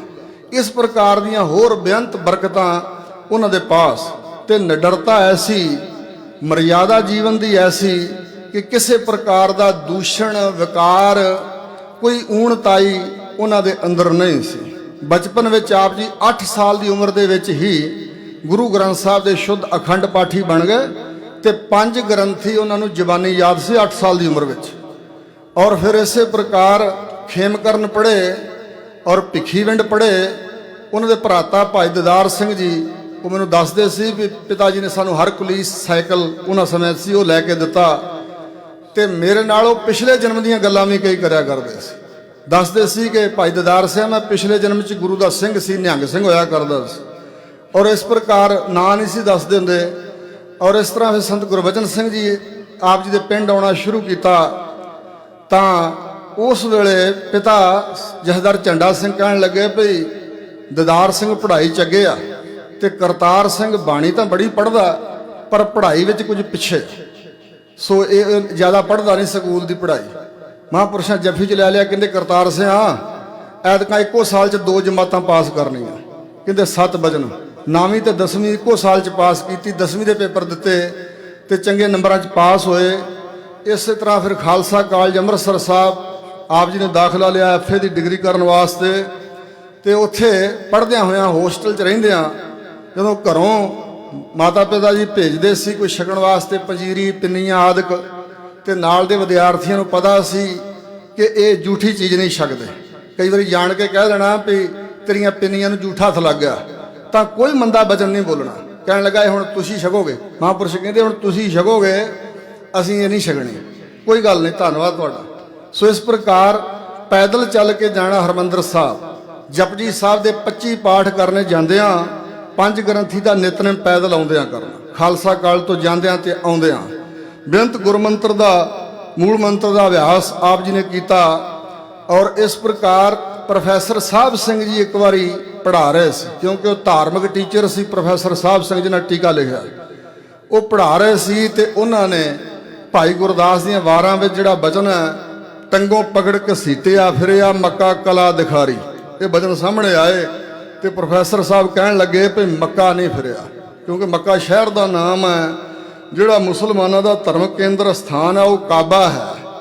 ਤੇ ਫਿਰ ਮਨ ਫਿਰ ਮਹਾਂਪੁਰਸ਼ ਉੱਠ ਕੇ ਖਲੋ ਗਏ, ਕਹਿੰਦੇ ਪ੍ਰੋਫੈਸਰ ਸਾਹਿਬ ਤੁਸੀਂ ਸਾਡੇ ਵਿਦਿਆ ਦਾਤਾ, ਸਿੱਖਿਆ ਦਾਤਾ, ਮਾਤਾ ਪਿਤਾ ਨਾਲੋਂ ਵੱਧ ਸਨਮਾਨ ਮੈਂ ਤੁਹਾਡਾ ਕਰਦਾ, ਪਰ ਤੁਹਾਡਾ ਬਚਨ ਸੁਣ ਕੇ ਜਿਹੜੀ ਤੁਸੀਂ ਵਿਆਖਿਆ ਕਰ ਰਹੇ ਮੇਰੀ ਤਸੱਲੀ ਨਹੀਂ ਹੋਈ, ਮੇਰੀ ਤਸੱਲੀ ਕਰਾਓ।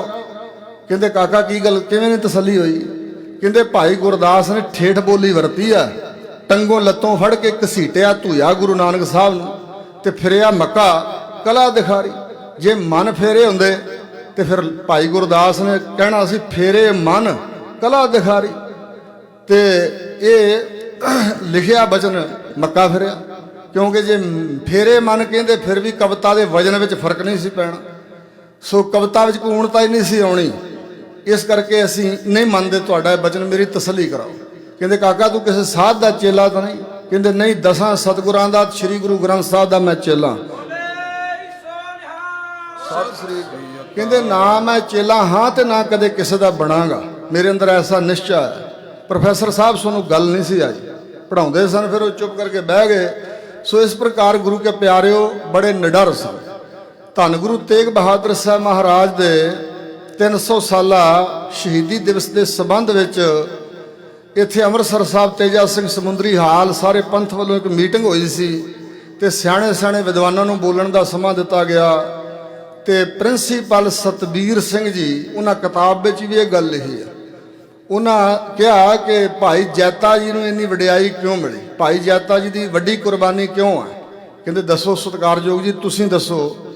ਕਹਿੰਦੇ ਵੀ ਭਾਈ ਜੈਤਾ ਜੀ ਦਾ ਜਿਹੜਾ ਪਿਤਾ ਸੀ ਉਹਦੇ ਤਾਈਂ ਕਿਹਾ ਭਾਈ ਜੈਤੇ ਨੇ ਵੀ ਗੁਰੂ ਤੇਗ ਬਹਾਦਰ ਸਾਹਿਬ ਦਾ ਸੀਸ ਚੁੱਕਣਾ ਤੇ ਤੁਸੀਂ ਮੇਰਾ ਸਿਰ ਵੱਢ ਕੇ ਉੱਥੇ ਰੱਖ ਕੇ ਤੇ ਗੁਰੂ ਤੇਗ ਬਹਾਦਰ ਸਾਹਿਬ ਦਾ ਸੀਸ ਲਾਇਆ। ਪਿਤਾ ਕਹਿਣ ਲੱਗਾ ਵੀ ਤੇਰੀ ਤੇ ਉਹਨਾਂ ਦੀ ਉਮਰ ਨਹੀਂ ਰਲਦੀ, ਤੇਰਾ ਦਾੜਾ ਕਾਲਾ ਹੈ, ਗੁਰੂ ਤੇਗ ਬਹਾਦਰ ਜੀ ਦੇ ਦਾੜੇ ਵਿੱਚ ਹੀਰੇ ਹਨ, ਮੇਰੀ ਉਮਰ ਉਹਨਾਂ ਨਾਲ ਮਿਲਦੀ ਹੈ, ਮੇਰਾ ਸਿਰ ਤੂੰ ਵੱਢ ਤੇ ਉੱਥੇ ਰੱਖ ਕੇ ਗੁਰੂ ਤੇਗ ਬਹਾਦਰ ਸਾਹਿਬ ਦਾ ਸੀਸ ਚੱਕ ਲਿਆ।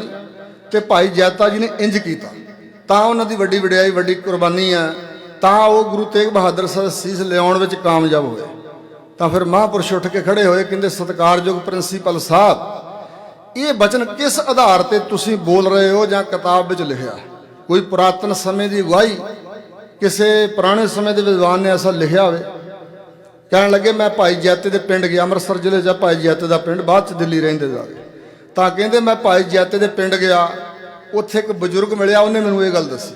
ਕਹਿੰਦੇ ਤੁਹਾਡੀ ਗੱਲ ਦਾ ਆਧਾਰ ਹੀ ਬੜਾ ਸ਼ਿਥਲ ਹੈ, ਉਹ ਬਜ਼ੁਰਗ ਬ੍ਰਹਮ ਗਿਆਨੀ ਆ, ਉਹਨੂੰ ਕਿਵੇਂ ਪਤਾ ਪੁਰਾਣੇ ਸਮੇਂ 'ਚ ਕੀ ਵਾਪਰਿਆ ਸੀ, ਜਾਂ ਉਦੋਂ ਦਾ ਹੋਵੇ ਬਜ਼ੁਰਗ ਹੁਣ ਤੱਕ ਜਿਉਂਦਾ ਤਾਂ ਤੇ ਗੱਲ ਕਰੋ। ਤੁਹਾਡੀ ਇਹ ਦਲੀਲ ਨਾਲ ਗੱਲ ਸਿੱਧ ਨਹੀਂ ਹੁੰਦੀ। ਤੁਹਾਡਾ ਬਚਨ ਇੰਜ ਹੈ ਵੀ ਕਿਸੇ ਨੇ ਕਿਹਾ ਜੇ ਬਗਲਾ ਫੜਨਾ ਤੇ ਪਹਿਲਾਂ ਜਾ ਕੇ ਬਗਲੇ ਦੇ ਸਿਰ ਤੇ ਮੋਮ ਰੱਖੋ, ਸੂਰਜ ਦੀ ਗਰਮੀ ਨਾਲ ਉਹ ਪਿਘਲ ਜਾਏ ਤੇ ਉਹਦੀਆਂ ਅੱਖਾਂ 'ਚ ਪਵੇਗੀ ਤੇ ਫਿਰ ਬਗਲਾ ਫੜ ਲਿਓ। ਕਹਿੰਦੇ ਬਗਲੇ ਦੇ ਸਿਰ ਜਦੋਂ ਮੋਮ ਰੱਖਣ ਜਾਣਾ ਉਦੋਂ ਨਹੀਂ ਬਗਲਾ ਫੜਿਆ ਜਾਂਦਾ। ਜੇ ਬਗਲਾ ਫੜਨਾ ਔਖਾ ਉਸ ਤਰ੍ਹਾਂ ਵੀ ਉਹਨੂੰ ਅੱਖਾਂ ਤੋਂ ਅੰਨ੍ਹਿਆਂ ਕਰਕੇ ਫੜਨਾ, ਤੇ ਮੋਮ ਜਦੋਂ ਰੱਖਣ ਜਾਵਾਂਗੇ ਉਦੋਂ ਨਹੀਂ ਬਗਲਾ ਫੜਿਆ ਜਾਂਦਾ। ਇਹਦੇ ਦੁੱਗਣਾ ਕੰਮ ਹੋ ਗਿਆ ਨਾ। ਇੱਕ ਤਾਂ ਗੁਰੂ ਤੇਗ ਬਹਾਦਰ ਸਾਹਿਬ ਦਾ ਸੀਸ ਚੁੱਕਣਾ ਬੜਾ ਕਠਿਨ, ਦੂਸਰਾ ਇੱਕ ਖੂਨ ਨੁਚੜਦਾ ਆਪਣੇ ਪਿਓ ਦਾ ਸਿਰ ਲੈ ਕੇ ਜਾਣਾ ਉੱਥੇ ਰੱਖਣਾ, ਤੇ ਦੂਜਾ ਸੀਸ ਚੁੱਕ ਕੇ ਲਿਆਉਣਾ। ਜਾਂਦੇ ਨੂੰ ਅਗਲੇ ਫੜ ਲੈਣਗੇ ਵੀ ਤੂੰ ਇਹ ਕੀ ਲਈ ਜਾਂਦਾ। ਸੋ ਇਸ ਪ੍ਰਕਾਰ ਕਹਿੰਦੇ ਇਹ ਤੁਹਾਡੀ ਦਲੀਲ ਦਾ ਆਧਾਰ ਸ਼ਿਥਲ ਹੈ, ਇਹ ਦਲੀਲ ਦੀ ਕਸਵੱਟੀ ਤੇ ਗੱਲ ਪੂਰੀ ਨਹੀਂ ਉਤਰਦੀ। ਸ਼ਰਮਸ਼ਾਰ ਹੋ ਗਏ ਪ੍ਰਿੰਸੀਪਲ ਸਤਬੀਰ ਸਿੰਘ। ਮੈਂ ਨਿੰਦਾ ਨਹੀਂ ਕਰ ਰਿਹਾ, ਮੈਂ ਉਹਨਾਂ ਦੀਆਂ ਕਿਤਾਬਾਂ ਪੜ੍ਹੀਆਂ।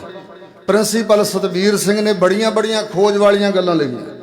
10 ਸਤਿਗੁਰਾਂ ਦਾ ਇਤਿਹਾਸ ਬਹੁਤ ਸੁੰਦਰ ਖੋਜ ਭਰਪੂਰ ਹੈ। ਕਈ ਗ੍ਰੰਥ ਇਕੱਠੇ ਕਰ ਕਰਕੇ ਉਹਨਾਂ ਵਿੱਚੋਂ ਤੱਤ ਕੱਢ ਕੇ ਲਿਖੇ ਨੇ, ਇਹ ਚੰਗੀ ਗੱਲ ਹੈ। ਪਰ ਵੱਡੇ ਤੋਂ ਵੱਡਾ ਵਿਦਵਾਨ, ਲੇਖਕ, ਪ੍ਰਚਾਰਕ ਗਲਤੀ ਕਰ ਜਾਂਦਾ। ਮੈਂ ਨਹੀਂ ਦਾਅਵਾ ਕਰ ਸਕਦਾ ਕਿ ਮੈਂ ਇੱਥੇ ਜੋ ਬੋਲ ਰਿਹਾ ਸਾਰਾ ਕੁਝ ਸਹੀ ਬੋਲਾਂਗਾ। 500 ਅੱਖਰ ਬੋਲਣਾ ਤੇ 2 4 5 7 ਗਲਤ ਵੀ ਹੋ ਸਕਦੇ। ਗਲਤੀਆਂ ਹਰ ਮਨੁੱਖ ਕੋਲ ਹੁੰਦੀਆਂ। ਕਈ ਵਾਰੀ ਇੱਕ ਦੇ ਪਿੱਛੇ ਲੱਗ ਤੁਰਦੇ ਲੋਕ ਵੀ ਨਹੀਂ ਫਲਾਣੇ ਨੇ ਆਹ ਗੱਲ ਲਿਖੀ, ਉਹ ਬੜਾ ਪੜ੍ਹਿਆ ਲਿਖਿਆ ਸੀ, ਉਹਦਾ ਹੀ ਬਚਨ ਸਹੀ ਹੈ।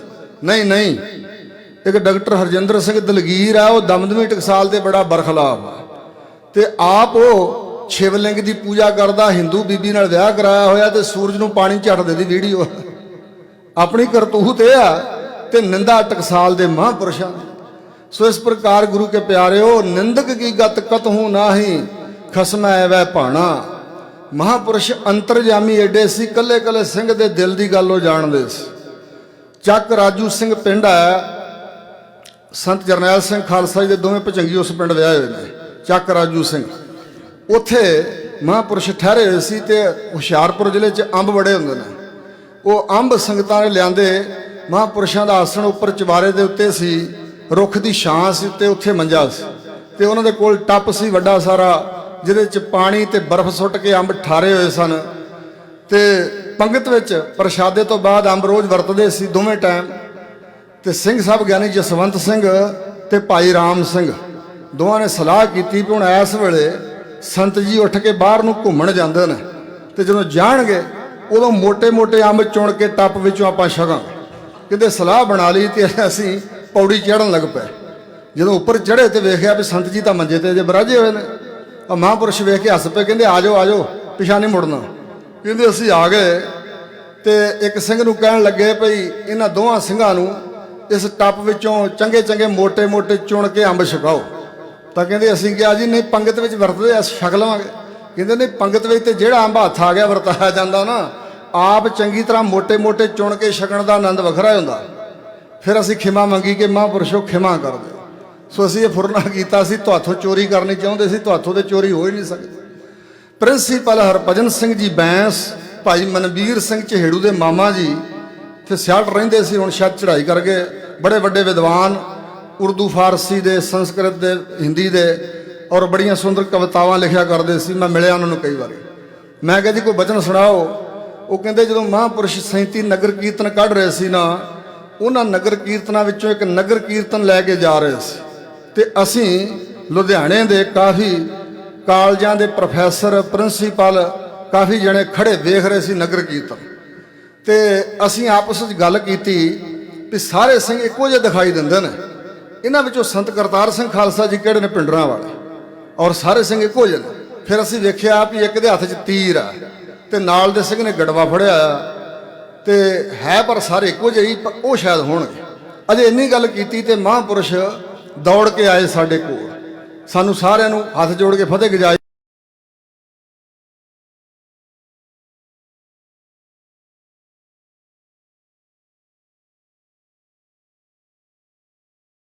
ਅੰਤਰਜਾਮਤਾ ਵੀ, ਬਰਕਤਾਂ ਵੀ, ਬਖਸ਼ਿਸ਼ਾਂ ਵੀ ਉਹਨਾਂ ਦੇ ਪਾਸ ਮੌਜੂਦ ਸਨ। ਸੰਤ ਗਿਆਨੀ ਗੁਰਬਚਨ ਸਿੰਘ ਖਾਲਸਾ ਜੀ ਦੇ ਨਾਲ ਰਹਿ ਕੇ ਜਿਹੜੀ ਉਹਨਾਂ ਸੇਵਾ ਕਮਾਈ ਤੇ ਕੁਰਬਾਨੀ ਉਹਨਾਂ ਦੀ ਏਡੀ ਵੱਡੀ। ਮਹਾਂਪੁਰਸ਼ਾਂ ਨੇ ਇੱਕ ਵਾਰੀ ਉਹਨਾਂ ਦੀ ਪ੍ਰੀਖਿਆ ਕੀਤੀ, 7 ਦਿਨ ਤੇ 7 ਰਾਤਾਂ ਸੌਣ ਨਹੀਂ ਦਿੱਤਾ। ਕੰਨਾਂ ਵਿੱਚ ਦੀ ਲਹੂ ਵਗਣ ਲੱਗ ਪਿਆ ਸੀ। ਜਿਹੜੇ ਸਿੰਘ ਜਾਣਦੇ, ਪ੍ਰਤੱਖ ਜਿਹਨਾਂ ਵੇਖਿਆ ਨਾ, ਵੀ ਕੰਨਾਂ ਵਿੱਚ ਦੀ ਲਹੂ ਵਗਣ ਲੱਗ ਪਿਆ। ਉਹ ਵੀ ਏਡੇ ਪੱਕੇ ਵੀ ਹੁਕਮ ਦੇ ਵਿੱਚ ਮੌਤ ਵੀ ਹੋ ਜਾਏ ਤੇ ਕੋਈ ਗੱਲ ਨਹੀਂ।